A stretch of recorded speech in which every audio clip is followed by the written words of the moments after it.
ਸਤਿ ਸ਼੍ਰੀ ਅਕਾਲ। ਤੁਸੀਂ ਵੇਖ ਰਹੇ ਹੋ ਪੰਜਾਬ ਮੇਲ USA TV। ਪੰਜਾਬ ਫੋਕਸ ਦੇ ਵਿੱਚ ਸਵਾਗਤ। ਮੈਂ ਹਾਂ ਸੰਜੀਵ ਯਸ਼ ਖੰਨਾ। ਸਨ 2024 ਦੀਆਂ ਇਲੈਕਸ਼ਨਸ ਦੀ ਤਿਆਰੀ ਅਮਰੀਕਾ ਦੇ ਵਿੱਚ ਸ਼ੁਰੂ ਹੋ ਚੁੱਕੀ ਹੈ। ਬਾਈਡਨ ਸਾਹਿਬ ਦਾਅਵਾ ਕਰ ਰਹੇ ਨੇ ਕਿ ਸੈਕਿੰਡ ਟਰਮ ਵਾਸਤੇ ਉਹ ਜ਼ਰੂਰ ਲੜਨਗੇ ਤੇ ਡੋਨਲਡ ਟਰੰਪ ਵੀ ਸੈਕਿੰਡ ਟਰਮ ਵਾਸਤੇ ਲੜਨ ਦੀ ਤਿਆਰੀ ਕਰ ਰਹੇ ਨੇ। ਹਾਲਾਂਕਿ ਕਾਨੂੰਨੀ ਕਾਰਵਾਈ ਆਪਣਾ ਕੰਮ ਕਰ ਰਹੀ ਆ। ਨਾਲ ਵਿਵੇਕ ਰਾਮਾਸਵਾਮੀ, ਨਿੱਕੀ ਹੈਲੀ, ਹਰਸ਼ਵਰਧਨ ਸਿੰਘ ਇਹ ਵੀ ਕੰਪੀਟੀਟਰ ਮੰਨੇ ਜਾਂਦੇ ਨੇ ਰਿਪਬਲਿਕਨ ਪਾਰਟੀ। ਸੋ ਗੱਲ ਇੱਥੇ ਆਉਂਦੀ ਆ ਕਿ ਡੋਨਲਡ ਟਰੰਪ ਇਹ ਇਲੈਕਸ਼ਨਸ ਲੜ ਸਕਦੇ ਨੇ ਕਿ ਨਹੀਂ ਲੜ ਸਕਦੇ। ਸੰਵਿਧਾਨ ਦੇ ਮੁਤਾਬਿਕ ਬਿਲਕੁਲ ਲੜ ਸਕਦੇ ਨੇ, ਕਿਉਂਕਿ ਸੰਵਿਧਾਨ ਇਹ ਇਜਾਜ਼ਤ ਦਿੰਦਾ ਹੈ ਕਿ ਭਾਵੇਂ ਕੋਈ ਕਾਨੂੰਨੀ ਕੇਸ ਚੱਲਦਾ ਹੋਵੇ, ਭਾਵੇਂ ਕੋਈ ਬੰਦਾ ਜੇਲ੍ਹ ਵਿੱਚ ਵੀ ਕਿਉਂ ਨਾ ਹੋਵੇ, ਉਹ ਵੀ ਰਾਸ਼ਟਰਪਤੀ ਦੀ ਇਲੈਕਸ਼ਨਸ ਲੜ ਸਕਦਾ ਤੇ ਰਾਸ਼ਟਰਪਤੀ ਬਣ ਵੀ ਸਕਦਾ ਹੈ। ਬਸ ਉਹਨਾਂ ਦੀ ਉਮਰ 35 ਸਾਲ ਤੋਂ ਵੱਧ ਹੋਣੀ ਚਾਹੀਦੀ ਹੈ। 14 ਸਾਲ ਤੋਂ ਉਹ ਅਮਰੀਕਾ ਦੇ ਨਾਗਰਿਕ ਹੋਣੇ ਚਾਹੀਦੇ ਨੇ। ਅਮਰੀਕਾ ਦੇ ਵਿੱਚ ਪੈਦਾਇਸ਼ ਹੋਣੀ ਚਾਹੀਦੀ ਹੈ।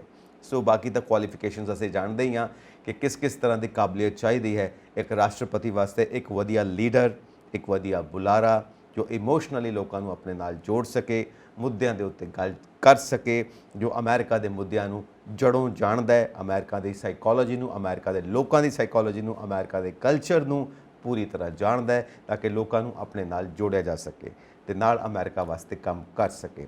ਸੋ ਡੋਨਲਡ ਟਰੰਪ ਆਪਣੀ ਦਾਅਵਾਦਾਰੀ ਬਿਲਕੁਲ ਰੱਖ ਰਹੇ ਨੇ ਔਰ ਜੋ ਸਰਵੇਜ਼ ਨੇ ਉਹ ਵੀ ਇਹ ਕਹਿੰਦੇ ਨੇ ਕਿ ਡੋਨਲਡ ਟਰੰਪ ਕਾਫੀ ਜ਼ਿਆਦਾ ਮਕਬੂਲ ਨੇ ਲੋਕਾਂ ਦੇ ਵਿੱਚ।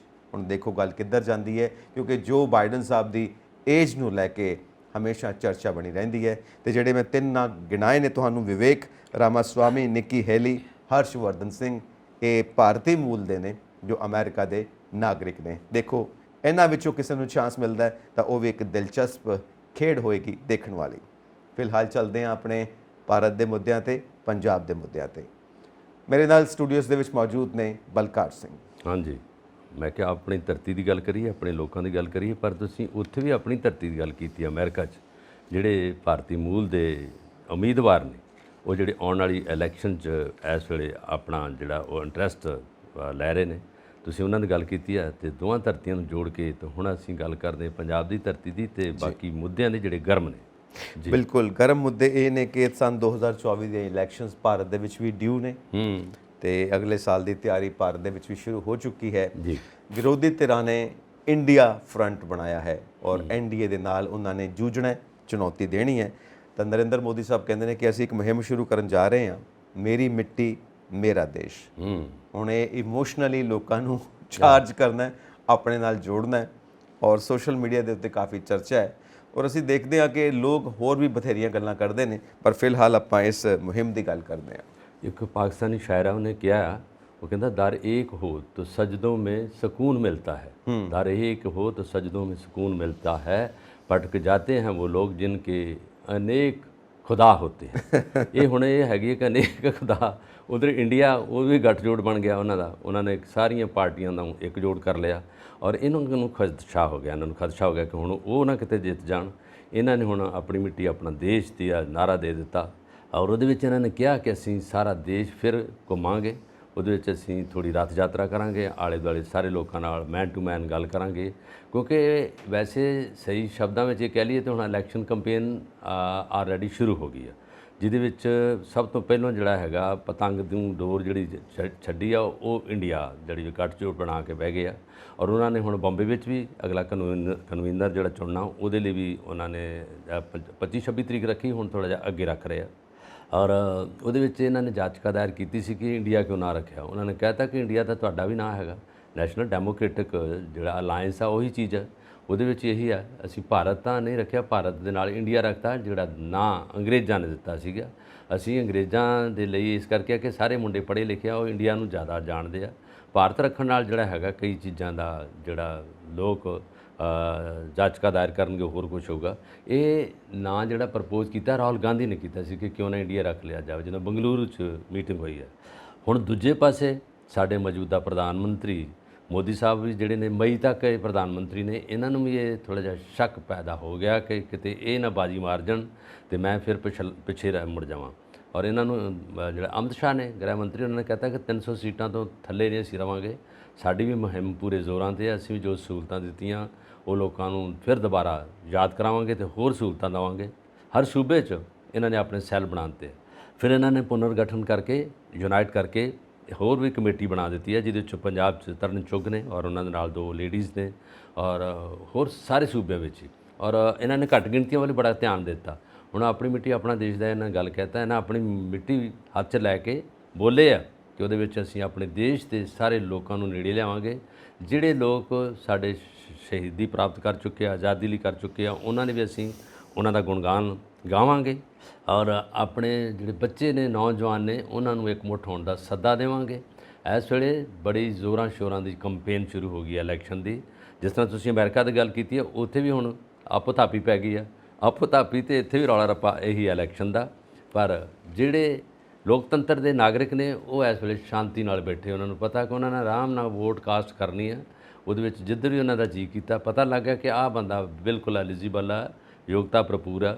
ਤੁਸੀਂ ਹੁਣ ਦੱਸਿਆ ਵੀ ਆ ਕਿ ਜਿਹੜੇ ਅਮਰੀਕਾ ਦੇ ਉਮੀਦਵਾਰ ਲਈ ਕੀ ਕੁਛ ਚਾਹੀਦਾ ਵਾ, ਜੋ ਸਾਡੇ ਲਈ ਹੈ ਉਹੀ ਉਹਨਾਂ ਦਾ ਸਿਟੀਜ਼ਨ ਹੋਣਾ ਚਾਹੀਦਾ, ਉਹਦੀ ਉਮਰ 35 ਤੋਂ ਉੱਪਰ ਹੋਣੀ ਚਾਹੀਦੀ ਹੈ ਔਰ ਚੰਗਾ ਬੁਲਾਰਾ ਹੋਣਾ ਚਾਹੀਦਾ। ਤੇ ਰਹੀ ਗੱਲ ਬੁਲਾਰੇ ਦੀ ਔਰ ਸਪੀਕਰ ਦੀ, ਔਰ ਮੋਦੀ ਸਾਹਿਬ ਤਾਂ ਬਹੁਤ ਅੱਛਾ ਬੋਲਦੇ ਆ, ਹਿੰਦੀ ਦੇ ਨਾਲ ਇਹਨਾਂ ਦਾ ਕੋਈ ਜਿਹੜਾ ਮੇਲ ਜੋਲ ਜੋ ਜਿੰਨਾ ਵਧੀਆ ਬੋਲਦੇ, ਬਿਲਕੁਲ ਸਹੀ ਗੱਲ ਹੈ। ਪਰ ਕਈ ਵਾਰੀ ਆਊਟ ਆਫ ਟਰੈਕ ਹੋ ਜਾਂਦੇ, ਇੱਧਰ ਉੱਧਰ ਵੀ ਚੱਲ ਜਾਂਦੇ ਆ। ਸੋ ਗੱਲ ਇਹ ਹੈ ਕਿ ਪਬਲਿਕ ਚਾਹੁੰਦੀ ਹੁਣ ਮੁੱਦਿਆਂ ਤੇ ਗੱਲ ਹੋਵੇ। ਜੀ ਜੀ, ਧਰਮ, ਜਾਤੀ, ਇਹ ਸਭ ਗੱਲਾਂ ਬਹੁਤ ਹੋ ਗਈਆਂ ਔਰ ਇਹਦੇ ਨਤੀਜੇ ਵੀ ਸਾਹਮਣੇ ਘਸ-ਪਿਟ ਗਈਆਂ ਗੱਲਾਂ, ਹੁਣ ਘਸ-ਪਿਟ ਗਈਆਂ ਗੱਲਾਂ, ਨਤੀਜੇ ਸਾਹਮਣੇ ਨੇ। ਇੰਨੀ ਜ਼ਹਿਰ, ਇੰਨੀ ਨਫ਼ਰਤ ਇੱਕ ਜੋ ਦੂਜੇ ਲਈ ਲੋਕਾਂ ਦੇ ਅੰਦਰ, ਔਰ ਉਹਦਾ ਅਸੀਂ ਨਤੀਜਾ ਮਨੀਪੁਰ ਦੇ ਵਿੱਚ ਦੇਖ ਚੁੱਕੇ ਹਾਂ। ਜੀ ਜੀ ਜੀ, ਮਤਲਬ ਇਹ ਕੌਣ ਭਰਦਾ ਹੈ? ਔਰ ਅਸੀਂ ਆਏ ਦਿਨ ਦੇਖਦੇ ਹਾਂ ਹਿੰਦੂ ਮੁਸਲਿਮ। ਮਤਲਬ ਲੋਕਤੰਤਰ ਹੈ ਔਰ ਡੈਮੋਕ੍ਰੇਸੀ ਹੈ ਔਰ ਸੰਵਿਧਾਨ ਦੇ ਮੁਤਾਬਿਕ ਸਭ ਨੂੰ ਬਰਾਬਰ ਹੱਕ ਹੈ।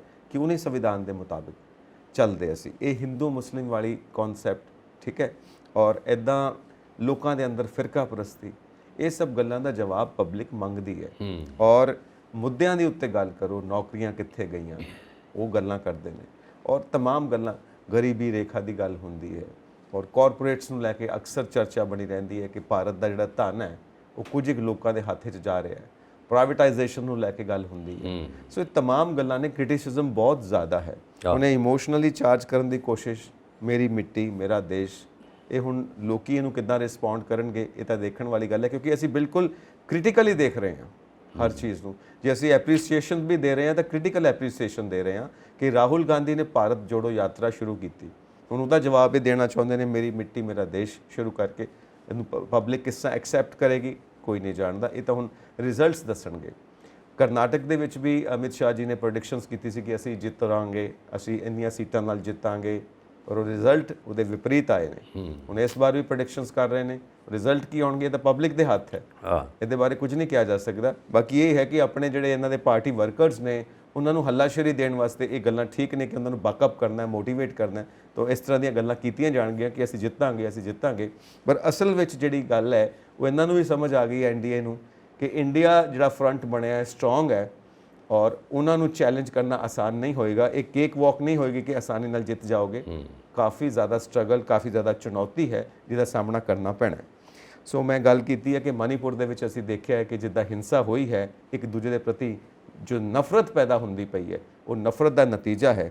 ਔਰ ਇਹਦੇ ਵਿੱਚ ਮਨੀਪੁਰ ਦੇ ਰਾਜਪਾਲ ਨੂੰ ਜੋ ਇੰਡੀਆ ਦਾ ਵਫਦ ਹੈ, ਜੋ ਇੰਡੀਆ ਫਰੰਟ ਬਣਾਇਆ ਓਪੋਜੀਸ਼ਨ ਦਾ, ਉਹ ਜਾ ਕੇ ਮਿਲਿਆ ਤੇ ਸ਼ਾਂਤੀ ਦੀ ਗੱਲ, ਸ਼ਾਂਤੀ ਬਹਾਲੀ ਦੀ ਅਪੀਲ ਵੀ ਕੀਤੀ ਹੈ। ਰੀਸੈਂਟਲੀ ਜਿਹੜੇ 21 ਸੰਸਦ ਮੈਂਬਰ ਪਾਰਲੀਮੈਂਟ ਸੀਗੇ, ਉਹਨਾਂ ਨੇ ਆਪਣਾ ਇਹ ਮਿਸ਼ਨ ਬਣਾਇਆ ਕਿ ਅਸੀਂ ਜਾ ਕੇ ਉਹਨਾਂ ਨੂੰ ਮਿਲਣਾ ਚਾਹੁੰਦੇ ਹਾਂ, ਜਿਹੜੇ ਉੱਥੋਂ ਦੇ ਪੀੜਿਤ ਲੋਕ ਨੇ, ਜਿਹੜੇ ਕੁਝ ਮਰ ਚੁੱਕੇ ਆ, ਜਿਹੜੇ ਵਿਚਾਰੇ ਇਸ ਵੇਲੇ ਇਸ ਟ੍ਰੈਜਡੀ ਦਾ ਸ਼ਿਕਾਰ ਹੋਏ ਆ, ਉਹਨਾਂ ਨੂੰ ਮਿਲਣ ਦਾ ਇਹਨਾਂ ਨੇ ਆਪਣਾ ਮਿਸ਼ਨ ਬਣਾਇਆ। ਉਸ ਤੋਂ ਪਹਿਲਾਂ ਰਾਹੁਲ ਗਾਂਧੀ ਵੀ ਉੱਥੇ ਹੋ ਕੇ ਆਏ।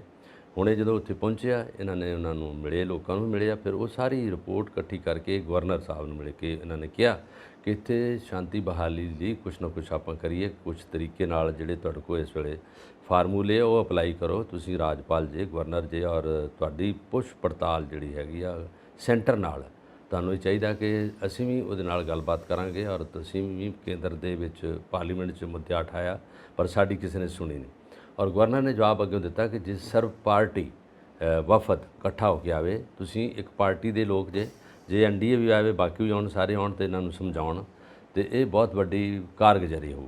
ਪਰ ਉਹਦੇ ਮੋੜਵੇਂ ਜਵਾਬ ਵਿੱਚ ਇਹਨਾਂ ਨੇ ਕਿਹਾ, ਇਹਨਾਂ ਦੇ ਨੇਤਾ ਨੇ, ਕਿ ਇਹ ਗੱਲ ਜਿਹੜੀ ਆ ਤੁਸੀਂ ਜਿਹੜੀ ਗੱਲ ਕਹਿ ਰਹੇ ਕਿ ਉਹਦੇ ਵਿੱਚ ਸਰਬ ਪਾਰਟੀ ਆ ਜੇ ਸਾਰਾ ਕੁਛ ਆ ਗਏ, ਪਰ ਉਹ ਪਾਰਟੀ ਤੇ ਚੁੱਪ ਆ, ਪਾਰਲੀਮੈਂਟ 'ਚ ਚੁੱਪ ਆ। ਕਹਿੰਦੇ ਉਹ ਤਾਂ ਗੁੰਗਿਆਂ ਵਾਂਗੂ ਚੁੱਪ ਕਰਕੇ ਬੈਠੇ ਆ, ਕੀ ਉਹਨਾਂ ਕੋਲ ਜ਼ੁਬਾਨ ਹੈ ਨਹੀਂ ਉਹ ਗੱਲ ਕਰਨ, ਉੱਥੋਂ ਇੱਕ ਜਾ ਕੇ ਐਲਾਨ ਕਰ ਦੇਣ ਜੀ ਜਿਹੜਾ ਵੀ ਇਹਦੇ ਵਿੱਚ ਜਿਹੜੇ ਕੁਕੀਜ਼ ਨੇ, ਨਾਗੀਜ਼ ਨੇ, ਜਾਂ ਜਿਹੜੇ ਉੱਥੇ ਮਤੋਈ ਆ, ਇਹ ਰਲ ਕੇ ਰਹਿਣ ਜੇ ਅਸੀਂ ਚਾਹੁੰਦੇ ਹਾਂ, ਔਰ ਤੁਹਾਨੂੰ ਜੋ ਕੁਝ ਤੁਹਾਡੀਆਂ ਮੰਗਾਂ ਅਸੀਂ ਪੂਰੀਆਂ ਕਰ ਦੇਵਾਂਗੇ।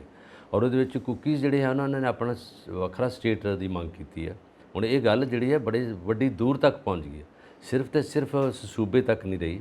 ਔਰ ਜਿਹੜੇ ਮਤੋਈ ਉਹਨਾਂ ਨੇ ਕਹਿਤਾ ਕਿ ਇਹਨਾਂ ਨੂੰ ਡਿਵਾਈਡ ਕਰਕੇ ਯੂਟੀ ਦੀਆਂ 3 ਯੂਟੀ ਯੂਨੀਅਨ ਟੈਰੀਟਰੀ ਬਣਾ ਦਿੱਤੀਆਂ ਜਾਣ। ਇੱਥੋਂ ਤੱਕ ਦੇਖ ਲਓ ਗੱਲ।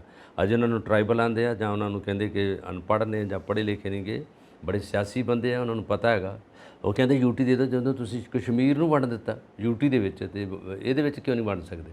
ਕਸ਼ਮੀਰ ਦੇ ਵਿੱਚ ਤਿੱਬਤ, ਲਦਾਖ, ਲੇਹ, ਇਹ ਸਾਰਿਆਂ ਨੂੰ JNK ਇਹਨਾਂ ਨੂੰ ਯੂਟੀ ਦੇ ਵਿੱਚ ਦੇ ਕੇ ਤੇ 370 ਨੂੰ ਬਰਖਾਸਤ ਕਰ ਦਿੱਤਾ। ਉਹ ਕਹਿੰਦੇ ਸਾਡੇ ਵੱਲ ਵੀ ਇਹੀ ਕਰੋ ਤੇ ਸਾਨੂੰ ਸਹੂਲਤਾਂ ਜ਼ਿਆਦਾ ਦਿਓ। ਉਹ ਅਜੇ ਹੋ ਸਕਦਾ ਕਿ ਯੂਨਾਈਟ ਵੀ ਹੋ ਜਾਣ, ਪਰ ਅਜੇ ਤੱਕ ਕੋਈ ਇਸ ਦੀ ਨੌਬਤ ਨਹੀਂ ਹੈ ਕਿ ਯੂਨਾਈਟ ਹੋਣ ਦਾ ਉਹਨਾਂ ਦਾ ਨਹੀਂ ਹੈਗਾ। ਪਰ ਜੇ ਯੂਨਾਈਟ ਹੋ ਗਏ, ਜੇ ਮੰਨ ਲਓ ਕੋਈ ਹੋਰ ਗੌਰਮੈਂਟ ਆ ਗਈ, ਜੇ ਤਿੰਨੇ ਯੂਨਾਈਟ ਹੋ ਗਏ ਤੇ ਫਿਰ ਗੌਰਮੈਂਟ ਨੂੰ ਮੰਨਣਾ ਪਊਗਾ। ਜੇ ਉਹਨਾਂ ਨੇ ਕਹਿਤਾ ਯੂਟੀ ਬਣਾਓ ਨਵੀਂ ਸਰਕਾਰ ਦੇ ਹੋਣ ਤੱਕ। ਇਹ ਹੁਣ ਬਣਦੇ ਪੌੜੀ ਦੇ ਡੰਡੇ ਉੱਪਰ ਚੜ੍ਹ ਗਏ, ਸਿਖਰ ਦੇ ਪੌੜੀ ਦੇ ਡੰਡੇ ਤੇ ਆ। ਹੁਣ ਕੀ ਰਹਿ ਗਿਆ ਉਹਨਾਂ ਕੋਲ? ਛੱਤ ਤੇ ਪੈਰ ਰੱਖਣ ਦਾ ਰਹਿ ਗਿਆ, ਕਿਉਂਕਿ ਉੱਤੇ ਚੜ੍ਹ ਗਏ। ਇਸ ਕਰਕੇ ਉੱਤੇ ਚੜ੍ਹੇ ਆ ਕਿ ਜਦੋਂ ਕਿ ਇਹ ਸਰਕਾਰ ਨੇ ਉਹਨਾਂ ਦੀ ਗੱਲ ਨਹੀਂ ਸੁਣੀ ਔਰ ਅਣਗੌਲਿਆ ਕਰ ਦਿੱਤਾ। ਉਹ ਉਹੀ ਹੈ, ਇੱਕ ਪੁਰਾਣੇ ਜ਼ਮਾਨੇ ਦੀ ਗੱਲ ਹੈ ਕਿ ਮਰਦ ਅਤੇ ਔਰਤ ਚੌਂਕੇ 'ਚ ਬੈਠੇ ਸੀ। ਇੱਦਾਂ ਹੀ ਚੌਂਕੇ 'ਚ ਬੈਠੇ ਸੀ ਤੇ ਨਾਲ ਔਰਤ ਸੀ, ਤੇ ਗੱਲਾਂ ਕਰਦੇ ਕਰਦੇ ਉਹਨੇ ਚਿਮਟਾ ਜਿਹੜਾ ਅੱਗ ਨੂੰ ਚੁੱਕਣ ਵਾਲਾ ਹੁੰਦਾ ਆਪਣੇ ਪਤੀ ਦੇ ਪੈਰਾਂ 'ਤੇ ਮਾਰਿਆ। ਉਹ ਕਹਿੰਦਾ ਬਸ ਵੀ ਕਰ। ਉਹਨੇ ਹੌਲੀ ਜਿਹੀ ਚੁੱਕ ਕੇ ਤੇ ਗੋਡੇ 'ਤੇ ਮਾਰਤਾ। ਉਹ ਕਹਿੰਦਾ ਉਹ ਬਸ ਕਰ, ਕੀ ਕਰਦੀ ਆ? ਉਹ ਆਂਦੀ ਮੈਂ ਕਰਦੀ ਹਾਂ ਬਸ, ਕੋਈ ਨਹੀਂ। ਉਹਨੇ ਚੁੱਕ ਕੇ ਮੋਢੇ 'ਤੇ ਮਾਰਤਾ। ਉਹ ਕਹਿੰਦਾ ਤੂੰ ਹਟਦੀ ਕਿ ਨਹੀਂ ਹਟਦੀ? ਉਹ ਕਹਿੰਦੀ ਹਟ ਜਾਣੀ ਆ। ਉਹਨੇ ਚੌਥਾ ਮਾਰਿਆ ਸਿਰ 'ਤੇ ਚਿਮਟਾ। ਤਾਂ ਆਂਦੀ ਉਹ ਕਹਿੰਦਾ ਹਟ ਜਾ। ਆਂਦੀ ਹੁਣ ਨਹੀਂ ਹਟੂੰਗੀ। ਆਂਦਾ ਕਿਉਂ? ਆਂਦਾ ਹੁਣ ਮੈਂ ਤੇਰੇ ਸਿਰ ਚੜ੍ਹ ਚੁੱਕੀ ਹਾਂ, ਸਿਰ 'ਤੇ ਬਹਿ ਗਈ ਹਾਂ। ਔਰ ਇਹ ਗੱਲ ਆ ਹੁਣ ਇਹਨਾਂ ਦਾ, ਜੇ ਰੋਕਣਾ ਚਾਹੁੰਦੇ ਸੀ ਇਨੀਸ਼ੀਅਲ ਸਟੇਜ 'ਤੇ ਰੋਕ ਸਕਦੇ ਸੀ, ਜਦੋਂ ਪੈਰਾਂ ਤੱਕ ਸੀਗੇ, ਥੱਲੇ ਸੀਗੇ, ਜ਼ਮੀਨ ਤੱਕ ਸੀਗੇ। ਹੁਣ ਉਹਨਾਂ ਦੇ ਪਿੱਛੇ ਕਈ ਏਜੰਸੀਆਂ ਲੱਗ ਗਈਆਂ। ਉਹਨਾਂ ਨੂੰ ਪਤਾ ਲੱਗਾ ਸਾਨੂੰ ਪੁੱਛਣ ਵੀ ਆ ਰਹੇ ਆ, ਸਾਡਾ ਦੁੱਖ ਦਰਦ ਵੀ ਵੰਡ ਰਹੇ ਆ। ਔਰ ਜਿਹੜੀ ਆਪਾਂ ਪਿਛਲੇ ਪ੍ਰੋਗਰਾਮ 'ਚ ਗੱਲ ਕੀਤੀ ਕਿ ਜੇ ਦ੍ਰੋਪਦੀ ਮੁਰਮੂ ਸਾਡੇ ਮਾਨਯੋਗ ਰਾਸ਼ਟਰਪਤੀ, ਉਹ ਜੇ ਗੱਲ ਕਰਦੇ ਕੋਈ ਸੰਦੇਸ਼ ਦੇ ਦਿੰਦੇ ਆ ਟਰਾਈਬਲ ਨੇ, ਔਰ ਉਹ ਕਹਿ ਦਿੰਦੇ ਤਾਂ ਉਹਨਾਂ ਦੀ ਗੱਲ ਮੰਨ ਸਕਦੇ ਆ। ਉਹਨਾਂ ਵੀ ਨਹੀਂ ਬੋਲਿਆ। ਇਸ ਕਰਕੇ ਨਹੀਂ ਬੋਲਦੇ ਕਿ ਰਾਸ਼ਟਰਪਤੀ ਨੂੰ ਵੀ ਪ੍ਰਧਾਨ ਮੰਤਰੀ ਨਾਲ ਗੱਲ ਕਰਨੀ ਪੈਂਦੀ ਹੈ, ਉਹਨਾਂ ਦੀ ਸਲਾਹ ਲੈਣੀ ਪੈਂਦੀ ਹੈ, ਇਕੱਲੇ ਡਿਸੀਜਨ ਨਹੀਂ ਲੈ ਸਕਦੇ। ਮੰਤਰੀ ਮੰਡਲ ਦੀ ਵੀ ਹੋਊਗੀ ਗੱਲ। ਔਰ ਇਸੇ ਕਰਕੇ ਇਹ ਮਾਮਲਾ ਦਿਨੋਂ ਦਿਨ ਉਲਝਦਾ ਜਾ ਰਿਹਾ, ਪੇਚੀਦਾ ਹੁੰਦਾ ਜਾ ਰਿਹਾ। ਔਰ ਇਹਦੇ 'ਚ ਇੱਕ ਗੱਲ ਇਹ ਵੀ ਹੈ ਕਿ ਜੋ ਕੁਕੀ ਸਮੁਦਾਇ ਕਹਿੰਦਾ ਕਿ ਸਾਨੂੰ ਵੱਖਰੀ ਸਟੇਟ ਦਿੱਤੀ ਜਾਵੇ, ਮੈਂ ਤਾਂ ਹੀ ਕਹਿੰਦੇ ਨੇ ਕਿ ਇਹ ਇਹਨਾਂ ਦੀ ਅੱਜ ਦੀ ਡਿਮਾਂਡ ਨਹੀਂ ਹੈ, ਇਹ ਤਾਂ ਕਈ ਸਾਲ ਪੁਰਾਣੀ ਡਿਮਾਂਡ ਹੈ। ਕਈ ਸਾਲਾਂ ਤੋਂ ਇਹ ਕਹਿੰਦੇ ਆ ਰਹੇ ਨੇ ਕਿ ਸਾਨੂੰ ਅਲੱਗ ਸਟੇਟ ਦਿਓ। ਇਹ ਵੀ ਗੱਲਾਂ ਨਾਲ ਚਰਚਾ ਦੇ ਵਿੱਚ ਆ ਚੁੱਕੀਆਂ ਨੇ। ਔਰ ਇੱਕ ਗੱਲ ਦੇਖਣ ਵਾਲੀ ਹੈ ਕਿ ਜਦੋਂ ਭਾਰਤ ਆਜ਼ਾਦ ਹੋਇਆ ਤੇ ਨਿੱਕੀਆਂ ਨਿੱਕੀਆਂ ਸਟੇਟਸ ਸੀਗੀਆਂ, ਤਾਂ ਸਰਦਾਰ ਵੱਲਭ ਭਾਈ ਪਟੇਲ, ਜਿਨ੍ਹਾਂ ਨੂੰ ਆਇਰਨ ਮੈਨ ਆਫ ਇੰਡੀਆ ਕਿਹਾ ਜਾਂਦਾ ਹੈ, ਉਹਨਾਂ ਨੇ ਇਹ ਸਟੇਟਸ ਇਕੱਠੀਆਂ ਕਰਕੇ ਭਾਰਤ ਨੂੰ ਇੱਕ ਰੂਪ ਦਿੱਤਾ, ਇੱਕ ਦੇਸ਼ ਦਾ ਰੂਪ ਬਣਾਇਆ। ਅੱਜ ਫਿਰ ਉਵੇਂ ਸਟੇਟਸ ਜੇ ਬਣ ਜਾਣਗੀਆਂ ਤਾਂ ਫਿਰ ਇੰਨੇ ਸਾਲਾਂ ਦੀ ਮਿਹਨਤ ਦਾ ਨਤੀਜਾ ਕੀ ਨਿਕਲਿਆ? ਜੇ ਨਿੱਕੀਆਂ ਨਿੱਕੀਆਂ ਸਟੇਟਸ, ਇੱਕ ਕੁਕੀ ਸਟੇਟ ਹੈ, ਮਤਈ ਸਟੇਟ, ਇੱਦਾਂ ਨਿੱਕੀਆਂ ਨਿੱਕੀਆਂ ਸਟੇਟਸ, ਕਿਤੇ ਯੂਟੀ ਬਣ ਗਈ, ਮਤਲਬ ਇਹ ਤਾਂ ਫਿਰ ਖਿੰਡ ਜਾਵਾਂਗੇ। ਜੇ ਇੱਦਾਂ ਖਿੰਡ ਗਏ ਤਾਂ ਕਾਬੂ ਕਰਨਾ ਮੁਸ਼ਕਿਲ ਹੋ ਗਿਆ, ਕਿਉਂਕਿ ਇਹ ਖਿੰਡਣਾ ਸਿਰਫ ਭੂਗੋਲਿਕ ਨਹੀਂ ਹੈ, ਜੀਓਗ੍ਰਾਫੀਕਲ ਨਹੀਂ ਹੈ, ਇਹ ਇਮੋਸ਼ਨਲ ਵੀ ਹੈ। ਇਹਦੇ ਪਿੱਛੇ ਕਲਚਰਲ ਵੈਲਿਊਜ਼ ਵੀ ਨੇ। ਇਹ ਸੋਸ਼ਲ, ਜੇ ਅਸੀਂ ਪ੍ਰਸਪੈਕਟਿਵ ਨਾਲ ਦੇਖੀਏ, ਸਮਾਜਿਕ ਰੂਪ ਦੇ ਵਿੱਚ ਦੇਖੀਏ, ਤਾਂ ਇਹ ਵੰਡ ਵੰਡਈਆ ਜਿਹੜਾ ਹੈ ਨਾ, ਇਹ ਬੜਾ ਖਤਰਨਾਕ ਹੁੰਦਾ। ਜਿਵੇਂ ਘਰ ਦੇ ਵਿੱਚ ਵੰਡ ਪੈ ਜਾਂਦੀ ਹੈ, ਦੋ ਸਗੇ ਭਰਾ ਵੰਡੇ ਜਾਂਦੇ ਨੇ, ਬਾਅਦ ਵਿੱਚ ਉਹ ਖਾਨਦਾਨੀਆਂ ਦੁਸ਼ਮਣੀਆਂ ਸ਼ੁਰੂ ਹੋ ਜਾਂਦੀਆਂ ਨੇ। ਇੱਦਾਂ ਦੀਆਂ ਗੱਲਾਂ ਨਾ ਹੋਣ ਤਾਂ ਵਧੀਆ ਹੈ, ਕਿਉਂਕਿ ਭਾਰਤ ਇੱਦਾਂ, ਜਿੱਦਾਂ ਕਿਸੇ ਨੇ ਕਿਹਾ ਹੈ ਨਾ ਕਿ ਸਿਆਣੇ ਨੇ, ਕਿ ਜੇ ਇੱਦਾਂ ਤੁਸੀਂ ਖਿੰਡਣ ਲੱਗ ਪਏ ਤਾਂ ਖੇਰੂ ਹੋ ਸਕਦੇ ਹੋ। ਵੈਸੇ ਇਸ ਗਵਰਨਮੈਂਟ ਨੇ ਜਿਹੜਾ ਕੀਤਾ ਨਾ, ਪਹਿਲਾਂ ਸਾਂਝਾ ਕੋਡ ਬਿੱਲ ਉਹ ਕਰ ਦਿੱਤਾ। ਉਹਦੇ ਵਿੱਚ ਜਿਹੜੀਆਂ ਉਹਨਾਂ ਦੀਆਂ ਪਰੰਪਰਾਵਾਂ, ਜਿਹੜੀ ਉਹਨਾਂ ਦੀ ਟ੍ਰੈਡੀਸ਼ਨ ਆ, ਜੋ ਉਹਨਾਂ ਦਾ ਹੈਰੀਟੇਜ ਆ, ਉਹਨੂੰ ਤੋੜਨ ਦਾ ਯਤਨ ਕੀਤਾ। ਲੋਕਾਂ ਨੇ ਕਹਿਤਾ, ਅਕਾਲੀ ਦਲ ਨੇ ਵੀ ਕਿਹਾ, ਔਰ ਇੱਥੋਂ ਦੇ ਬਾਕੀ ਪਾਰਟੀਆਂ ਨੇ ਵੀ ਕਿਹਾ ਗਿਆ ਕਿ ਇਹ ਜਿਹੜਾ ਮਨਸ਼ਾ ਹੈ ਗਲਤ ਹੈਗਾ। ਇੱਕ ਇਹ ਕਰ ਦਿੱਤਾ। ਦੂਜੇ ਪਾਸੇ ਅੱਗ ਲੱਗੀ ਹੈ ਮਨੀਪੁਰ 'ਚ, ਉਹ ਰੌਲਾ ਪੈ ਗਿਆ। ਤੀਜਾ ਇਹਨਾਂ ਨੇ ਜਿਹੜਾ ਕਸ਼ਮੀਰ ਦਾ ਰੌਲਾ ਪਾ ਦਿੱਤਾ ਸੀ, ਉਹਦੇ ਵਿੱਚ ਉਹਨਾਂ ਨੇ ਯੂਟੀ ਦੇ ਨਾਲ ਕਰ ਦਿੱਤਾ। ਚੌਥਾ ਆਰਡੀਨੈਂਸ ਦਾ ਕੀਤਾ ਹੈਗਾ, ਉਹ ਤਿਆਰ ਬੈਠੇ ਆ। ਲੋਕ ਸਭਾ 'ਚ ਬਿੱਲ ਪਾਸ ਹੋ ਜਾਣਾ, ਜਿਹਦੇ ਵਿੱਚ ਦਿੱਲੀ ਨੂੰ ਸਭ ਤੋਂ ਪਹਿਲਾਂ ਵਲਾਂਗਾ ਮਾਰਨਗੇ, ਔਰ ਤੋਂ ਬਾਅਦ ਬਾਕੀ ਸੂਬਿਆਂ ਨੂੰ ਮਾਰਨਗੇ। ਔਰ ਉਹਨਾਂ ਦੀ ਨੀਤ ਦੇਖੋ, ਸਟੇਟਾਂ ਦੀ ਦੇਖੋ। ਜੇ ਹੁਣ ਮਨੀਪੁਰ 'ਚ ਹੋ ਗਿਆ ਤੇ ਦੂਜੇ ਸਟੇਟ ਵੀ ਜਿਹੜੇ ਹੈਗੇ ਉਹ ਵੀ ਚਾਹਣਗੇ ਕਿ ਅਸੀਂ ਕੇਂਦਰ ਦੇ ਹੱਥਾਂ 'ਚ ਨਾ ਆਈਏ। ਔਰ ਹਰਿਆਣਾ ਦਾ ਜਿਹੜਾ ਉਹਨਾਂ ਦਾ ਨਾਲ ਦਾ ਹੈਗਾ, ਕਿਉਂਕਿ ਉਹਨਾਂ ਦਾ ਤਾਂ ਰੇਲ ਦਾ ਡੱਬਾ ਇੱਕ ਹੀ ਹੈਗਾ। ਬਾਕੀ ਜਿੱਥੇ ਇਹਨਾਂ ਦੀ ਆਪੋਜੀਸ਼ਨ ਹੈ, ਇਹ ਚਾਹੁੰਦੇ ਆ ਕਿ ਅਸੀਂ ਉਹਨਾਂ ਨੂੰ ਥਿਆ ਲਈਏ, ਜਦੋਂ ਕਿ ਇਹਨਾਂ ਦਾ ਸਮਾਂ ਮਈ ਤੱਕ ਰਹਿ ਗਿਆ।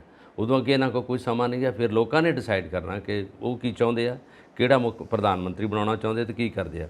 ਪਰ ਇਹਨਾਂ ਨੇ ਪਲਾਨਿੰਗ ਜਿਹੜੀਆਂ ਬਣਾਤੀਆਂ 5 ਸਾਲ ਅੱਗੇ ਦੀਆਂ ਹੋਰ ਬਣਾਤੀਆਂ ਕਿ ਅਸੀਂ ਆ ਰਹੇ ਹਾਂ। ਇਹਨਾਂ ਨੂੰ ਇਹ ਹੈਗਾ ਕਿ ਅਸੀਂ ਪਹੁੰਚਾਂਗੇ ਉੱਥੇ ਸਟੇਸ਼ਨ ਤੇ, ਉੱਥੇ ਫਿਰ ਵਿਸਲ ਵੱਜੂ, ਫਿਰ ਗੱਡੀ ਚਲਾ ਕੇ ਕੋਨੇ-ਕੋਨੇ ਤੱਕ ਪਹੁੰਚ ਕੇ ਲੋਕਾਂ ਤੇ ਰਾਜ ਕਰਾਂਗੇ। ਇਹ ਹੁਣ ਮਨਸ਼ਾ ਇਹਨਾਂ ਦਾ ਇਹ ਹੈਗਾ, ਇਹਨਾਂ ਦਿਮਾਗ ਦੀ ਸੋਚ ਹੈਗੀ ਆ। ਪਰ ਤਿੰਨਾਂ ਸੂਬਿਆਂ 'ਚ ਪੱਛਮੀ ਬੰਗਾਲ ਵਿੱਚ ਵੀ ਰੌਲਾ ਪਿਆ, ਉੱਥੇ ਵੀ ਇਹੀ ਕੁਛ ਹੋਇਆ। ਔਰ ਇਹਦੇ ਵਿੱਚ JNK 'ਚ ਪਹਿਲੋਂ ਰੌਲਾ ਰਹਿੰਦਾ, ਉੱਥੇ ਮੁਸਲਮਾਨ ਭਾਰੂ ਹੈਗੇ ਆ, ਜਿਹੜੀ ਹਿੰਦੂ ਕਮਿਊਨਿਟੀ ਆ ਉਹਨਾਂ ਦੇ ਉੱਤੇ ਜਿਹੜਾ ਉਹਨਾਂ ਦਾ ਚੱਲਦਾ ਰਹਿੰਦਾ ਰੋਬ। ਔਰ ਉਹ ਕਈ ਵਾਰੀ ਉਹਨਾਂ ਨੇ ਉੱਥੋਂ ਸ਼ਿਫਟ ਕੀਤੀ, ਕਈ ਵਾਰੀ ਭੱਜੇ 1990 ਤੋਂ ਲੈ ਕੇ ਹੁਣ ਤੱਕ। ਕਿਹੜਾ ਸਟੇਟ ਜਿਹੜਾ ਸੁਰੱਖਿਅਤ ਆ, ਕਿਹੜੇ ਸਟੇਟ 'ਚ ਕੁਛ ਨਹੀਂ ਹੋ ਰਿਹਾ। ਕੰਟਰੋਲ ਕਿਹਨੇ ਕਰਨਾ? ਸੈਂਟਰ ਨੇ। ਆਰਡੀਨੈਂਸ ਜਾਰੀ ਕਰ ਰਹੇ ਆ, ਉਦੋਂ ਪਹਿਲੋਂ ਕਿਉਂ ਨਹੀਂ ਸੁਰੱਖਿਆ ਬਲ ਜਿਹੜੇ ਹੈਗੇ, ਜਿਹੜੇ ਤਨਖਾਹਾਂ ਲੈ ਰਹੇ ਆ, ਜਿਹਦੇ 'ਚ BSF ਹੈਗਾ, ਜਿਹਦੇ 'ਚ CRPF ਹੈਗਾ, ਜਿਹਦੇ 'ਚ ਇੱਕ ਹੋਰ ਸਟੇਟਾਂ ਦੇ ਨਾਲ ਲੱਗਦੀਆਂ, ਜਿਨ੍ਹਾਂ ਨੇ ਅਟਰਨਲ ਸਿਕਿਉਰਿਟੀ ਨੂੰ ਵੇਖਣਾ। ਐਕਸਟਰਨਲ ਨੂੰ ਆਰਮੀ ਦੇਖਦੀ ਬਾਹਰੋਂ, ਅਟਰਨਲ ਸਿਕਿਉਰਿਟੀ ਕਹਿੰਦੇ ਹੋਮ ਮਿਨਿਸਟਰ ਨੇ ਵੇਖਣਾ ਸਾਰਾ ਕੁਝ। ਪਰ ਇਹ ਦੂਜੇ ਪਾਸੇ ਜਿਹੜੇ ਹੈਗੇ ਆ ਧੁੱਖ ਦੀ ਅੱਗ ਨੂੰ ਇਹਨਾਂ ਨਹੀਂ ਕੰਟਰੋਲ ਕਰਦੇ। ਲਾਂਬੂ ਬਣ ਕੇ, ਲਪਟਾਂ ਬਣ ਕੇ ਜਦੋਂ ਸਾਰੇ ਦੇਸ਼ ਨੂੰ ਆਪਣੇ ਵਲਾਂਗੇ 'ਚ ਲੈ ਲੈਣਗੇ, ਫਿਰ ਪਤਾ ਲੱਗਣਾ ਸਾਰਾ ਕੁਝ। ਇਹ ਬਹੁਤ ਜ਼ਿਆਦਾ ਜੀ ਖਤਰਨਾਕ ਮਾਹੌਲ ਹੈ। ਬਿਲਕੁਲ ਬਿਲਕੁਲ। ਔਰ ਜੇ ਇਹ ਮਾਹੌਲ ਕਿਤੇ ਹੋਰ ਪਾਸੇ ਤੁਰ ਪੈਂਦਾ ਤਾਂ ਬਹੁਤ ਖਤਰਨਾਕ ਹੋਏਗਾ। ਜਿਵੇਂ ਐਕਸਪਰਟਸ ਕਹਿੰਦੇ ਨੇ ਕਿ ਇਹ ਥਾਂ-ਥਾਂ ਦੇ ਉੱਤੇ ਧਰਨੇ ਪ੍ਰਦਰਸ਼ਨ ਜੋ ਹੋ ਰਹੇ ਨੇ ਇਸ ਘਟਨਾ ਨੂੰ ਲੈ ਕੇ, ਇਹ ਸੁਖਾਵੀਆਂ ਘਟਨਾਵਾਂ ਨਹੀਂ ਹੈਗੀਆਂ ਜਿੱਥੋਂ ਤੱਕ ਭਾਰਤ ਦੀ ਅਖੰਡਤਾ ਦਾ ਸਵਾਲ ਹੈ। ਇਸ ਕਰਕੇ ਇਹਨੂੰ ਸੰਭਾਲਣਾ ਚਾਹੀਦਾ ਔਰ ਬਹੁਤ ਹਾਈ ਲੈਵਲ ਤੋਂ ਸਾਰਾ ਇੰਟਰਵੀਨ ਕਰਕੇ ਇਸ ਨੂੰ ਕੰਟਰੋਲ ਕਰਨਾ ਚਾਹੀਦਾ। ਠੀਕ ਹੈ, ਇਹ ਜਾ ਕੇ ਮਿਲੇ ਨੇ ਜੋ ਇੰਡੀਆ ਫਰੰਟ ਵਾਲੇ ਨੇ, ਇਹ ਬਹੁਤ ਵਧੀਆ ਗੱਲ ਹੈ, ਬਹੁਤ ਵਧੀਆ ਕਦਮ ਹੈ, ਅੱਛੀ ਹੈ। ਹੁਣੇ ਰਾਹੁਲ ਗਾਂਧੀ ਪਹਿਲੋਂ ਹੋਇਆ ਇਕੱਲੇ ਹੀ। ਹਾਂ ਜੀ, ਹੁਣੇ ਸੈਂਟਰ ਗਵਰਨਮੈਂਟ ਵੱਲੋਂ ਵੀ ਕੋਈ ਨਾ ਕੋਈ ਕਦਮ ਹੋਣਾ ਚਾਹੀਦਾ। ਹੁਣ ਇਹਨਾਂ ਦਾ ਬਣਦਾ ਕਦਮ, ਹੁਣੇ ਜਾ ਕੇ ਜੇ ਜਾਂਦੇ ਤੇ ਸਮ ਅਪ ਕਰ ਸਕਦੇ ਆ, ਇਹਨਾਂ ਨੇ ਕੰਟਰੋਲ ਕਰ ਲੈਣਾ। ਜਦੋਂ ਜਾਣਗੇ ਜੋ ਇਹਨਾਂ ਕਹਤਾ ਉਹ ਕਾਨੂੰਨ ਆ, ਜੋ ਇਹਨਾਂ ਨੇ ਸਮਝਾਤਾ ਕਾਨੂੰਨ ਆ। ਜਿਹੜੀ ਆਪੋਜੀਸ਼ਨ ਆ ਉਹਨਾਂ ਨੇ ਸਲਾਹ ਦੇਣੀ ਹੈ, ਉਹਨਾਂ ਕੋਲ ਅਥਾਰਟੀ ਨਹੀਂ ਕੋਈ ਹੈਗੀ। ਗਵਰਨਰ ਸਾਹਿਬ ਨੂੰ ਮਿਲਿਆ, ਇਸ ਕਰਕੇ ਮਿਲਿਆ ਕਿ ਸਾਡੀ ਗੱਲ ਮੰਨ ਕੇ ਅੱਗੇ ਸੈਂਟਰ ਨੂੰ ਪਹੁੰਚਾਓ, ਸੈਂਟਰ ਤੱਕ ਸਾਡਾ ਸੁਨੇਹਾ ਭੇਜ ਦਿਓ, ਮੈਸੇਜ ਭੇਜ ਦਿਓ ਕਿ ਅਸੀਂ ਆਹ ਚਾਹੁੰਦੇ ਹਾਂ ਤੇ ਆਹ ਲੋਕ ਚਾਹੁੰਦੇ ਆ, ਲੋਕਾਂ ਨੂੰ ਅਸੀਂ ਮਿਲ ਲਿਆ ਦਰ ਜਾ ਕੇ ਲੋਕਾਂ ਤੱਕ। ਉਹ ਹੈਗੀ ਬਿਲਕੁਲ ਸਹੀ ਗੱਲ ਹੈ। ਔਰ ਰਾਸ਼ਟਰਪਤੀ ਸਾਹਿਬਾ ਵੀ ਕੋਈ ਨਾ ਕੋਈ ਗੱਲ, ਕੋਈ ਨਾ ਕੋਈ ਵਚਨ ਜ਼ਰੂਰ ਕਹਿਣ ਤਾਂ ਕਿ ਉਹਨਾਂ ਨੂੰ ਬਿਲਕੁਲ ਰਾਹਤ ਵੀ ਮਿਲੇ, ਹੌਸਲਾ ਵੀ ਮਿਲੇ, ਕਿਉਂਕਿ ਬਹੁਤ ਜ਼ਿਆਦਾ ਜ਼ਰੂਰਤ ਹੈ ਇਸ ਵਕਤ ਜੋ ਇਹ ਸਾਡਾ ਸਾਰਿਆਂ ਦਾ ਮਨ ਬਣਦਾ ਪਿਆ। ਜਿੰਨੇ ਲੋਕ ਸਿਆਣੇ ਨੇ ਉਹ ਕਹਿ ਰਹੇ ਆ, ਜੋ ਗੱਲਾਂ ਆਪਾਂ ਕਰ ਰਹੇ ਆਪਾਂ ਉਹਨਾਂ ਦੀਆਂ ਸੁਣੀਆਂ ਕਹਿ ਰਹੇ, ਆਪਣੇ ਕੋਲ ਤਾਂ ਨਹੀਂ ਗੱਲਾਂ ਕਰ ਰਹੇ। ਜਿਹੜੇ ਸਕਾਲਰ ਨੇ ਉਹਨਾਂ ਨੇ ਕਹਿਤਾ ਸਹੀ ਗੱਲ ਕਿ ਰਾਸ਼ਟਰਪਤੀ ਨੂੰ ਬੋਲਣਾ ਚਾਹੀਦਾ, ਪ੍ਰਧਾਨ ਮੰਤਰੀ ਸਾਹਿਬ ਨੂੰ ਬੋਲਣਾ ਚਾਹੀਦਾ, ਔਰ ਮੰਤਰੀ ਮੰਡਲ ਦੀ ਮੀਟਿੰਗ ਹੋਣੀ ਚਾਹੀਦੀ ਹੈ ਫੌਰੀ ਤੌਰ ਤੇ, ਐਮਰਜੈਂਸੀ ਮੀਟਿੰਗ ਬੁਲਾ ਕੇ ਉੱਥੇ ਡਿਊਟੀ ਲਾਉਣੀ ਚਾਹੀਦੀ ਹੈ ਕੁਝ ਮੰਤਰੀਆਂ ਵੀ ਜਾਓ ਉੱਥੇ ਕੰਮ ਕਰੋ। ਜਿੱਦਾਂ ਭਗਵੰਤ ਮਾਨ ਨੇ ਸਾਰੇ ਵਿਧਾਇਕ ਸਾਰੇ ਮੰਤਰੀ ਪਿੰਡੋਂ ਪਿੰਡ ਭੇਜਦੇ ਜਾ ਕੇ, ਪਹਿਲੋਂ ਵੇਖੋ ਗਰਦੌਰੀ ਤੁਸੀਂ ਕਰਨੀ, ਫਿਰ ਲੈ ਕੇ ਤਹਿਸੀਲਦਾਰ ਜਾਓ, ਫਿਰ ਪਤਾ ਕਰੋ ਆਪ ਵੀ ਲਿਬੜੇ ਪੈਰ ਸੀ ਗਏ ਆ। ਚਾਹੇ ਫੰਡ ਦਿੰਦਾ ਕਦੋਂ ਦੇ ਰਿਹਾ ਕੁਛ ਹੈਗਾ, ਪਰ ਉਦੋਂ ਪਹਿਲਾਂ ਲੋਕਾਂ ਨੂੰ ਤਾਂ ਮਿਲਿਆ ਨਾ, ਲੋਕਾਂ ਨੂੰ ਸਕੂਨ, ਲੋਕਾਂ ਨੂੰ ਪਿਆਰ ਤਾਂ ਮਿਲ ਗਿਆ ਵੀ ਯਾਰ ਮੁੱਖ ਮੰਤਰੀ ਆ ਗਿਆ ਸਾਡੇ ਕੋਲ। ਲੋਕ ਭੁੱਲ ਜਾਂਦੇ ਸਾਰੇ ਦੁੱਖ ਦਲਿੱਦਰ। ਇਹ ਚੀਜ਼ ਬਹੁਤ ਜ਼ਿਆਦਾ ਜ਼ਰੂਰੀ ਹੈ।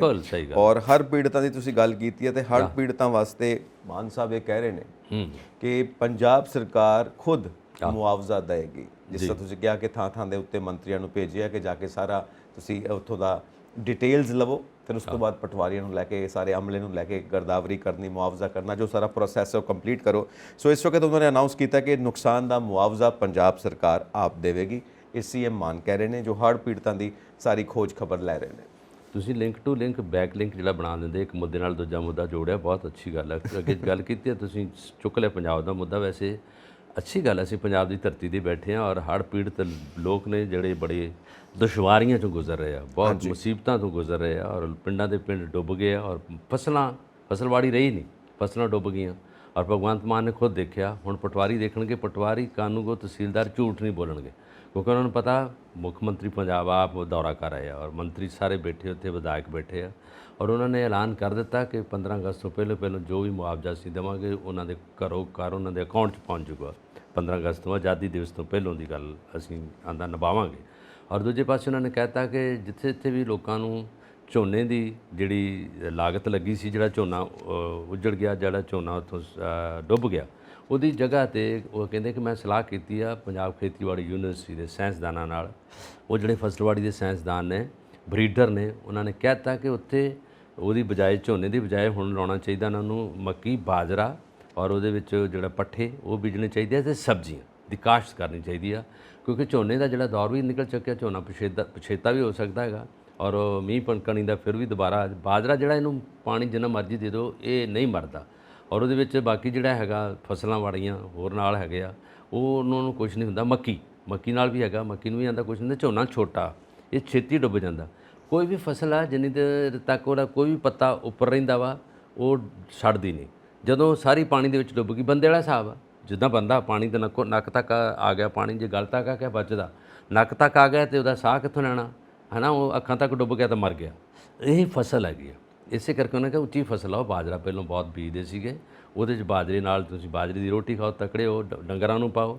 ਔਰ ਬਾਜਰੇ ਦੇ ਗੀਤ ਕਿੰਨੇ ਆ, ਬਾਜਰੇ ਦਾ ਸਿੱਟਾ ਵੇ ਮੈਂ ਤਲੀ ਤੇ ਮਰੋੜਿਆ, ਹੈ ਨਾ। ਉਹ ਇਸ ਤਰ੍ਹਾਂ ਦੇ ਗੀਤ ਵੀ ਆ। ਨਾਲ ਚੰਗੀਆਂ ਫਸਲਾਂ ਲਓ, ਹਰਿਆ ਹਰਿਆ ਬਾਜਰਾ ਗਾ, ਤੋਤੇ ਚਿੜੀਆਂ ਵੀ ਆਉਂਦੇ ਉਹਨਾਂ ਨੂੰ ਖਾਣ ਲਈ, ਔਰ ਮਾਹੌਲ ਫਿਰ ਉਹੀ ਜਾਗੇਗਾ, ਉਹੀ ਪੰਜਾਬ 'ਚ ਸ਼ਾਂਤੀ ਹੋਊਗੀ। ਔਰ ਲੋਕ ਕਿਸਾਨਾਂ ਨੂੰ ਚਾਹੀਦਾ ਗਾ ਕਿ ਆਪਣੀ ਖੇਤੀਬਾੜੀ ਦੇ ਪੁਰਾਣੇ ਧੰਦਿਆਂ ਵੱਲ ਮੁੜ ਆਉਣ, ਰੂੜੀਆਂ ਪਾਉਣ, ਖਾਦਾਂ ਤੋਂ ਭੁੱਲ ਜਾਣ, ਕੀਟਨਾਸ਼ਕ ਦਵਾਈਆਂ ਦਾ ਪਰਹੇਜ਼ ਕਰਨ। ਇਹ ਭਗਵੰਤ ਮਾਨ ਦਾ ਐਲਾਨ ਸੀਗਾ। ਪੰਜਾਬ ਦੇ ਵਿੱਚ ਹੜ੍ਹਾਂ ਦਾ ਅਸੀਂ ਜੋ ਜ਼ਿਕਰ ਕਰਦੇ ਪਏ ਹਾਂ, ਉਹਦੇ ਨਾਲ ਨਾਲ ਇੱਕ ਹੋਰ ਵੀ ਜ਼ਿਕਰ ਕਰਨਾ ਬਹੁਤ ਬਣਦਾ ਹੈ, ਜ਼ਰੂਰੀ। ਪਰ ਇਹ ਬਹੁਤ ਸੰਜੀਦਾ ਮਾਮਲਾ ਹੈ ਕਿ ਭਾਰਤ ਵਿੱਚ ਦਿਨੋਂ ਦਿਨ ਔਰਤਾਂ ਲਾਪਤਾ ਹੋ ਰਹੀਆਂ ਨੇ। ਔਰ ਇਹ ਬਹੁਤ ਹੀ ਖਤਰਨਾਕ ਮਾਮਲਾ ਹੈ ਕਿ ਕਿੱਧਰ ਜਾ ਰਹੀਆਂ ਨੇ ਔਰ ਕਿਹੜਾ ਉਹ ਮਾਫੀਆ ਹੈ ਇਹਨਾਂ ਨੂੰ ਕਿੱਥੇ ਪਹੁੰਚਾਉਂਦਾ ਹੈ ਜੀ। ਪਹਿਲਾਂ ਤਾਂ ਅਸੀਂ ਸੁਣਦੇ ਸੀ ਕਿ ਵਿਦੇਸ਼ ਜਾਂਦੀਆਂ ਨੇ, ਉੱਥੇ ਉਹਨਾਂ ਦਾ ਪਾਸਪੋਰਟ ਕਈ ਖੋਹ ਲੈਂਦੇ ਨੇ, ਫਿਰ ਉਹਨਾਂ ਨਾਲ ਹਰ ਤਰ੍ਹਾਂ ਦਾ ਬਦਸਲੂਕੀ ਕੀਤੀ ਜਾਂਦੀ ਹੈ। ਅਸੀਂ ਇਹ ਵੀ ਗੱਲਾਂ ਸੁਣੀਆਂ, ਕਈ ਵੀਡੀਓਜ਼ ਵੀ ਵਾਇਰਲ ਹੋਈਆਂ। ਪਰ ਭਾਰਤ ਦੇ ਅੰਦਰੋਂ ਔਰਤਾਂ ਗਾਇਬ ਹੋ ਰਹੀਆਂ ਨੇ, ਖੂਫੀਆ ਏਜੰਸੀ ਅਲਰਟ ਹੋ ਚੁੱਕੀਆਂ ਨੇ, ਪਰ ਨਤੀਜਾ ਕੀ ਨਿਕਲਦਾ ਇਹ ਹਜੇ ਕੁਝ ਪਤਾ ਨਹੀਂ। ਇਹ ਮਾਮਲਾ ਬੜਾ ਜਿਹੜਾ ਲੋਕਾਂ ਤੱਕ ਪਹੁੰਚਾ, ਬੜਾ ਨੁਕਸਾਨਦੇਹ ਹੈ ਔਰ ਇੱਜ਼ਤ ਦਾ ਮਾਮਲਾ ਹੈਗਾ ਜੀ। ਧੀਆਂ ਭੈਣਾਂ ਦਾ ਬਾਹਰ ਜਾਣਾ ਜਾਂ ਲਾਪਤਾ ਹੋਣਾ ਬੜਾ ਔਖੀ ਗੱਲ ਆ। ਔਰ ਜੇ ਅਸੀਂ ਪੁਰਾਣੇ ਇਤਿਹਾਸ ਨੂੰ ਖੋਲ੍ਹੀਏ ਤਾਂ ਬਾਦਲ ਜਿਹੜਾ ਵੀ ਜਦੋਂ ਆਏ ਨੇ ਅਬਦਾਲੀ ਜੀ, ਔਰ ਜਦੋਂ ਆਏ ਨੇ ਨਾਦਰ, ਜਦੋਂ ਆਏ ਨੇ ਬਾਹਰਲੇ ਹਮਲਾਵਰ, ਉਦੋਂ ਬਹੁਤ ਕੁਛ ਉਹ ਕੁੜੀਆਂ ਇੱਥੋਂ ਜਾ ਕੇ ਕਿਡਨੈਪ ਕਰਕੇ ਜਾਂ ਚੁੱਕ ਕੇ ਲੈ ਜਾਂਦੇ ਸੀਗੇ। ਔਰ ਪੰਜਾਬ ਦੇ ਵਿੱਚ ਜਿਹੜੇ ਵੀ ਸਿੱਖ ਸਮੁਦਾਇ ਸੀ ਔਰ ਜਿੰਨੇ ਲੋਕ ਸੀਗੇ ਇੱਥੇ ਰੋਕ ਲੈਂਦੇ ਸੀ ਉਹਨਾਂ ਨੂੰ, ਔਰ ਬੱਚੇ ਬੁੜੇ ਜਾਂ ਕੁੜੀਆਂ ਨੂੰ ਲੈ ਕੇ ਜਾਂਦੇ ਸੀ ਤੇ ਕਾਬਲ ਜਾ ਕੇ ਵੇਚਦੇ ਸੀ, ਉਹ ਰੋਕ ਲੈਂਦੇ ਸੀ। ਉਦੋਂ ਹਮਲਾਵਰਾਂ ਨੂੰ ਅੱਗੇ ਨਹੀਂ ਸੀ ਜਾਣ ਦਿੰਦੇ। ਇਸੇ ਕਰਕੇ ਹੀ ਬੜਾ ਕੁਛ ਨਸਲ ਕੁਸ਼ੀ ਹੋਈ ਆ, ਬੜਾ ਕੁਛ ਹੋਇਆ। ਔਰ ਹੁਣ ਇਹ ਦੁਬਾਰਾ ਹਿਸਟਰੀ ਜਿਸ ਤਰ੍ਹਾਂ ਰਿਪੀਟ ਹੁੰਦੀ ਆ, ਇਹ ਫਿਰ ਹੁਣ ਘੱਟੋ ਘੱਟ ਵੀ 14 ਕਰੋੜ ਦੇ ਕਰੀਬ ਜਿਹੜਾ ਖਾਕਾ 2019 ਤੋਂ ਲੈ ਕੇ 2021 ਤੱਕ ਲਾਪਤਾ ਹੋਈਆਂ ਕੁੜੀਆਂ, ਜਿਹੜੀਆਂ ਨੌਜਵਾਨ 18 ਸਾਲ ਤੋਂ ਉੱਪਰ ਦੀ ਉਮਰ ਦੀਆਂ ਕੁੜੀਆਂ, ਉਹ ਲਾਪਤਾ ਹੋਈਆਂ। ਔਰ ਇਹਦੇ ਵਿੱਚ ਸਾਰੇ ਸੂਬਿਆਂ ਦਾ ਜਿਹੜਾ ਡਾਟਾ ਗਿਆ, ਉਹਦੇ ਵਿੱਚ ਮੱਧ ਪ੍ਰਦੇਸ਼ ਸਭ ਤੋਂ ਜ਼ਿਆਦਾ ਲਾਪਤਾ ਹੋਈਆਂ, ਫਿਰ ਮਹਾਰਾਸ਼ਟਰ ਵੀ ਹੈਗਾ, ਫਿਰ ਬੰਗਾਲ ਵੀ ਹੈਗਾ, ਫਿਰ ਉਹਦੇ ਵਿੱਚ ਜਿਹੜਾ ਨਾਲ ਹੈਗਾ ਯੂਪੀ ਵਿੱਚੋਂ ਵੀ ਬਹੁਤ ਗਈਆਂ ਨੇ। ਔਰ ਜੇ ਅਸੀਂ ਪੰਜਾਬ ਦੀ ਗੱਲ ਕਰੀਏ ਤਾਂ ਪੰਜਾਬ ਦੇ ਵਿੱਚ ਜਿਹੜੇ ਏਜੰਟ ਸੀਗੇ ਉਹਨਾਂ ਨੇ ਬਾਹਰ ਭੇਜੀਆਂ ਕੁੜੀ ਸੀ, ਕਤਰ, ਦੋਹਾ, ਉਹ ਸ਼ਿਕਾਇਤਾਂ ਆਈਆਂ ਔਰ ਉੱਥੇ ਕੁੜੀਆਂ ਨੂੰ ਇਸ ਭਗਵੰਤ ਮਾਨ ਸਰਕਾਰ ਨੇ ਵਾਪਸ ਲਿਆਂਦਾ ਵੀ ਆ। ਏਜੰਟਾਂ ਨੂੰ ਫੌਰੀ ਤੌਰ ਤੇ ਗ੍ਰਿਫਤਾਰ ਵੀ ਕੀਤਾ ਗਿਆ ਔਰ ਉਹਨਾਂ ਤੇ ਕੈਂਸਲ ਕੀਤੇ ਗਏ ਉਹਨਾਂ ਦੇ ਲਾਇਸੈਂਸ ਜਿਹੜੇ ਸੀਗੇ ਇਮੀਗ੍ਰੇਸ਼ਨ ਦੇ। ਔਰ ਪੰਜਾਬ ਵਿੱਚ ਵੀ ਮੇਰਾ ਖਿਆਲ ਸੂਬਾ ਕੋਈ ਇਸ ਤਰ੍ਹਾਂ ਦਾ ਬਚਿਆ ਨਹੀਂ ਜਿੱਥੇ ਜ਼ਿਆਦਾ ਇਹ ਲਾਪਤਾ ਕੁੜੀਆਂ ਨਾ ਹੋਈਆਂ ਹੋਣ। ਪੰਜਾਬ 'ਚ ਸਿਰਫ ਇਸ ਕਰਕੇ ਬਾਹਰ ਗਈਆਂ, ਪਤਾ ਹੁੰਦਾ ਸੀ ਵੀ ਕਿਹੜੇ ਦੇਸ਼ 'ਚ ਗਈਆਂ, ਏਜੰਟ ਤੋਂ ਬਾਅਦ ਗ੍ਰਿਫਤ 'ਚ ਆ ਕੇ ਫੜੇ ਗਏ ਪਤਾ, ਪਰ ਇਹਨਾਂ ਕੁੜੀਆਂ ਦਾ ਪਤਾ ਨਹੀਂ ਲੱਗਦਾ ਕਿੱਥੇ ਗਈਆਂ। ਔਰ ਉਹਦੇ ਵਿੱਚ ਜਾਂ ਤਾਂ ਸਮਝ ਲਓ ਸੋਸ਼ਲ ਮੀਡੀਆ ਇਹਦੇ ਵਿੱਚ ਕੁਝ ਕਰ ਰਿਹਾ, ਕੁਝ ਉਹਨਾਂ ਵਿੱਚ ਇਹਨਾਂ ਨੇ ਜਿਹੜਾ ਆਪਣੇ ਅਕਾਊਂਟ ਆ ਆਈਡੀ ਜਿਹੜੀਆਂ ਉਹ ਗਲਤ ਬਣਾ ਕੇ ਪਾਈਆਂ ਉਹਨਾਂ ਨਾਲ। ਹੁਣ ਪਾਕਿਸਤਾਨ 'ਚ ਵੀ ਕੋਈ ਕੁੜੀ ਆਈ ਹੈ, ਉਹਦੇ ਵਿੱਚ ਵੀ ਉਹਨਾਂ ਨੇ ਜਿਹੜਾ ਮੁੰਡਾ ਇੱਥੋਂ ਇੰਡੀਆ ਦਾ ਹੈਗਾ, ਉਹਨੇ ਉਹ ਕੁੜੀ ਨੂੰ ਬੁਲਾ ਲਿਆ ਇੱਥੇ, ਕੁੜੀ ਇੱਥੇ ਆ ਗਈ, ਉਹਦਾ ਵੀ ਬੜਾ ਰੌਲਾ ਪੈ ਗਿਆ। ਇਸ ਤੋਂ ਬਾਅਦ ਹੋਰ ਵੀ ਕੁੜੀਆਂ ਆਈਆਂ, ਇੱਥੋਂ ਵੀ ਕੁੜੀਆਂ ਪਾਕਿਸਤਾਨ 'ਚ ਗਈਆਂ। ਇਹਨਾਂ ਦਾ ਤਾਂ ਲੱਗ ਜਾਂਦਾ ਪਤਾ, ਕਿਉਂਕਿ ਜਿਹੜੀ ਸੋਸ਼ਲ ਮੀਡੀਆ 'ਤੇ ਆਉਂਦੀਆਂ ਜਾਂ ਪਤਾ ਲੱਗਦਾ ਵਿਆਹ ਕਰਾਉਣ ਆਉਂਦੀਆਂ। ਕਈਆਂ ਕੁੜੀਆਂ ਦਾ ਪਤਾ ਨਹੀਂ ਲੱਗਾ ਕਿੱਥੇ ਗਈਆਂ ਔਰ ਇਹਦਾ ਸੁਸਾਈਡ ਵੀ ਨਹੀਂ ਹੋਇਆ, ਉਹਦਾ ਦਾ ਨਹੀਂ ਕਿ ਮਰ ਗਈਆਂ ਜਾਂ ਕੁਛ ਹੈਗਾ, ਉਹ ਉਹਨਾਂ ਦਾ ਲਾਪਤਾ ਹੋ ਗਿਆ। ਉਹ ਕਿਤੇ ਨਾ ਕਿਤੇ ਬਾਹਰਲੇ ਦੇਸ਼ ਚਲ ਗਈਆਂ ਜਾਂ ਬਾਹਰਲੇ ਸੂਬਿਆਂ 'ਚ ਬੈਠੀਆਂ।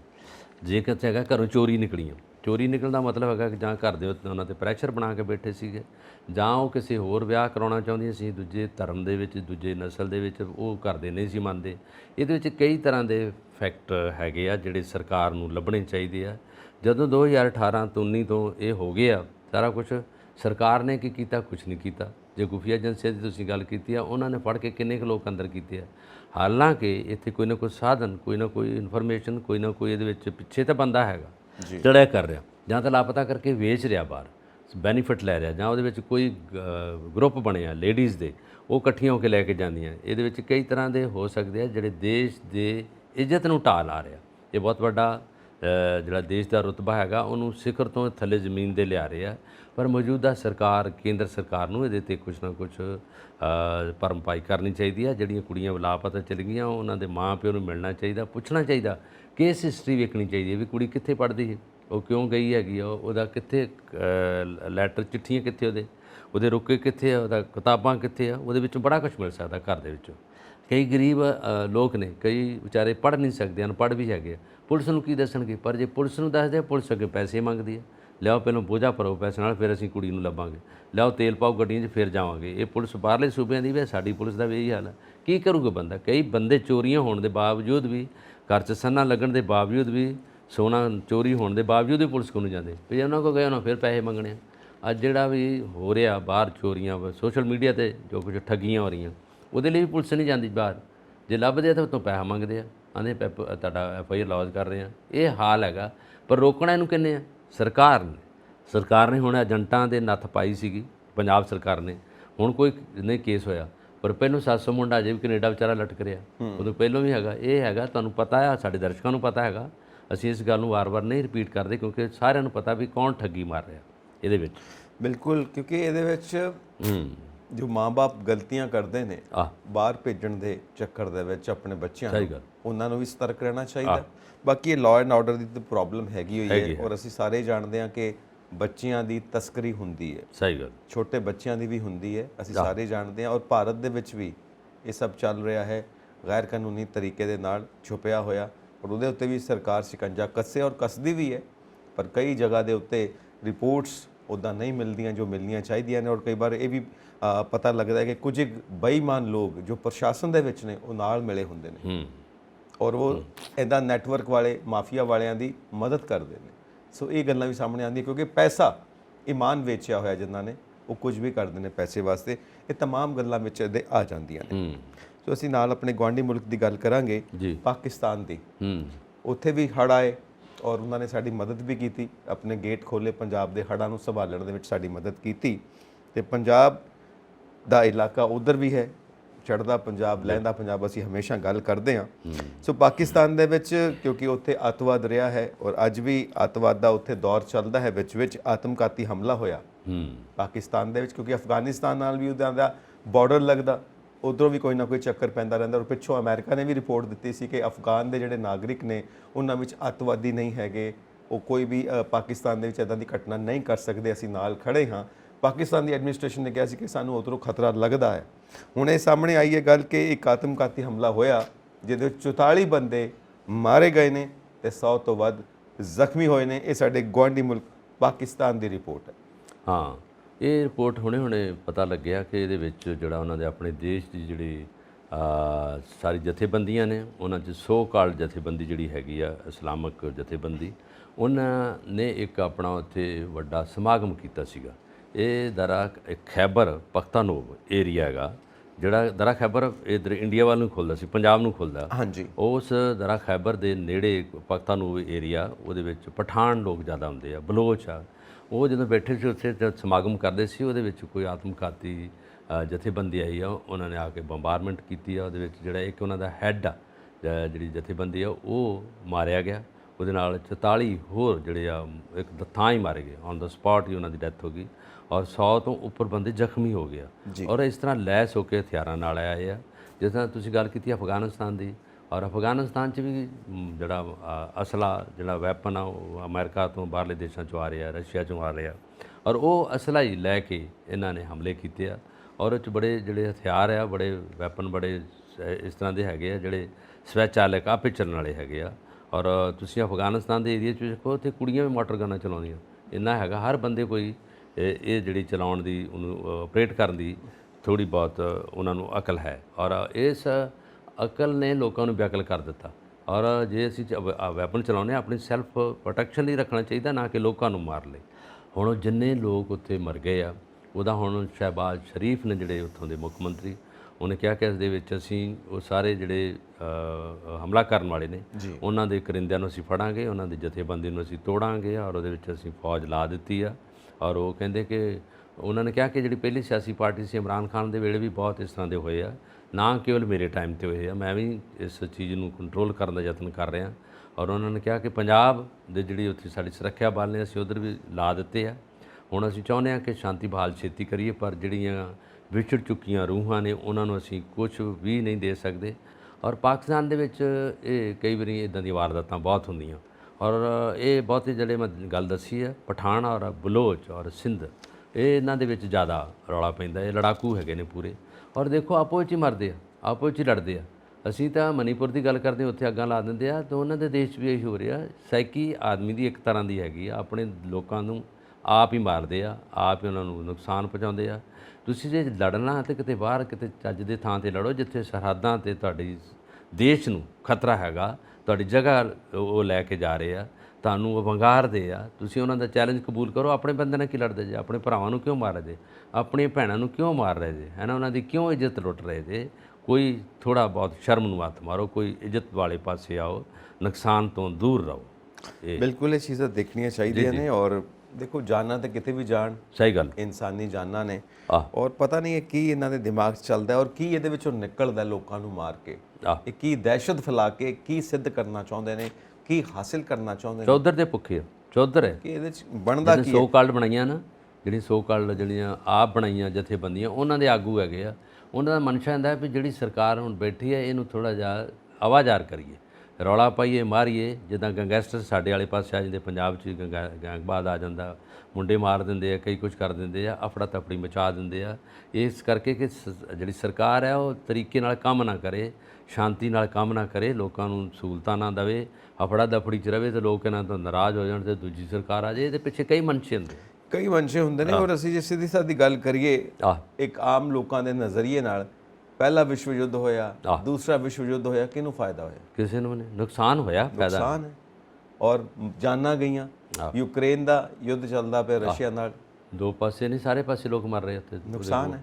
ਆਹ ਔਰ ਪੂਰਾ ਵਿਸ਼ਵ ਭੁੱਖਮਰੀ ਦੀ ਕਗਾਰ ਤੇ ਵੀ ਪਹੁੰਚ ਸਕਦਾ, ਇੱਥੋਂ ਤੱਕ ਨਤੀਜੇ ਜਾ ਸਕਦੇ। ਸੋ ਆਪਾਂ ਰਸ਼ੀਆ ਦੀ ਗੱਲ ਕਰਦੇ ਪਏ ਹਾਂ, ਤੇ ਰਸ਼ੀਆ ਦੇ ਵਿੱਚ ਹੁਣ ਕੀ ਕੀਤਾ ਕਿ ਉਹਨਾਂ ਨੇ ਭਾਰਤੀਆਂ ਨੂੰ ਇੱਕ ਈ ਵੀਜ਼ਾ ਜਾਰੀ ਕਰਨ ਦੀ ਪ੍ਰਕਿਰਿਆ ਸ਼ੁਰੂ ਕੀਤੀ ਹੈ। ਮਤਲਬ ਇੱਕ ਵਧੀਆ ਖਬਰ ਹੈ, ਕਿਉਂਕਿ ਇੰਨੀਆਂ ਖਬਰਾਂ ਤੋਂ ਬਾਅਦ ਕਿਸੇ ਵਧੀਆ ਖਬਰ ਵੱਲ ਵੀ ਆਪਾਂ ਚੱਲੀਏ ਤਾਂ ਈ ਵੀਜ਼ਾ ਜਾਰੀ ਕਰੇਗਾ ਰੂਸ ਭਾਰਤੀਆਂ ਨੂੰ।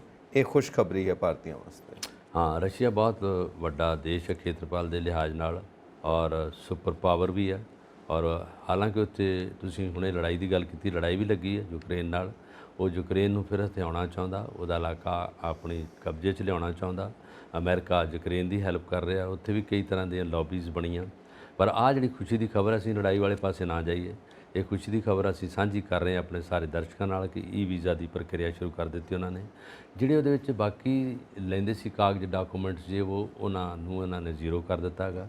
ਔਰ ਇਹ 15-20 ਦਿਨਾਂ ਦੇ ਵਿੱਚ ਵੀਜ਼ਾ ਤੁਹਾਡੇ ਹੱਥ ਵਿੱਚ ਆਊਗਾ, ਤੁਹਾਡੇ ਕੋਲ ਆ ਜਾਊਗਾ ਔਨਲਾਈਨ। ਔਰ ਇਹਦੇ ਵਿੱਚ ਤੁਹਾਨੂੰ ਇਹਦੀ ਜਿਹੜੀ ਰੋਕਣ ਦੀ ਵਿਧੀ ਹੈਗੀ ਆ, ਜਾਂ ਉੱਥੇ ਰਹਿਣਾ ਹੈਗਾ, ਉਹ 60 ਦਿਨ ਹੈਗਾ।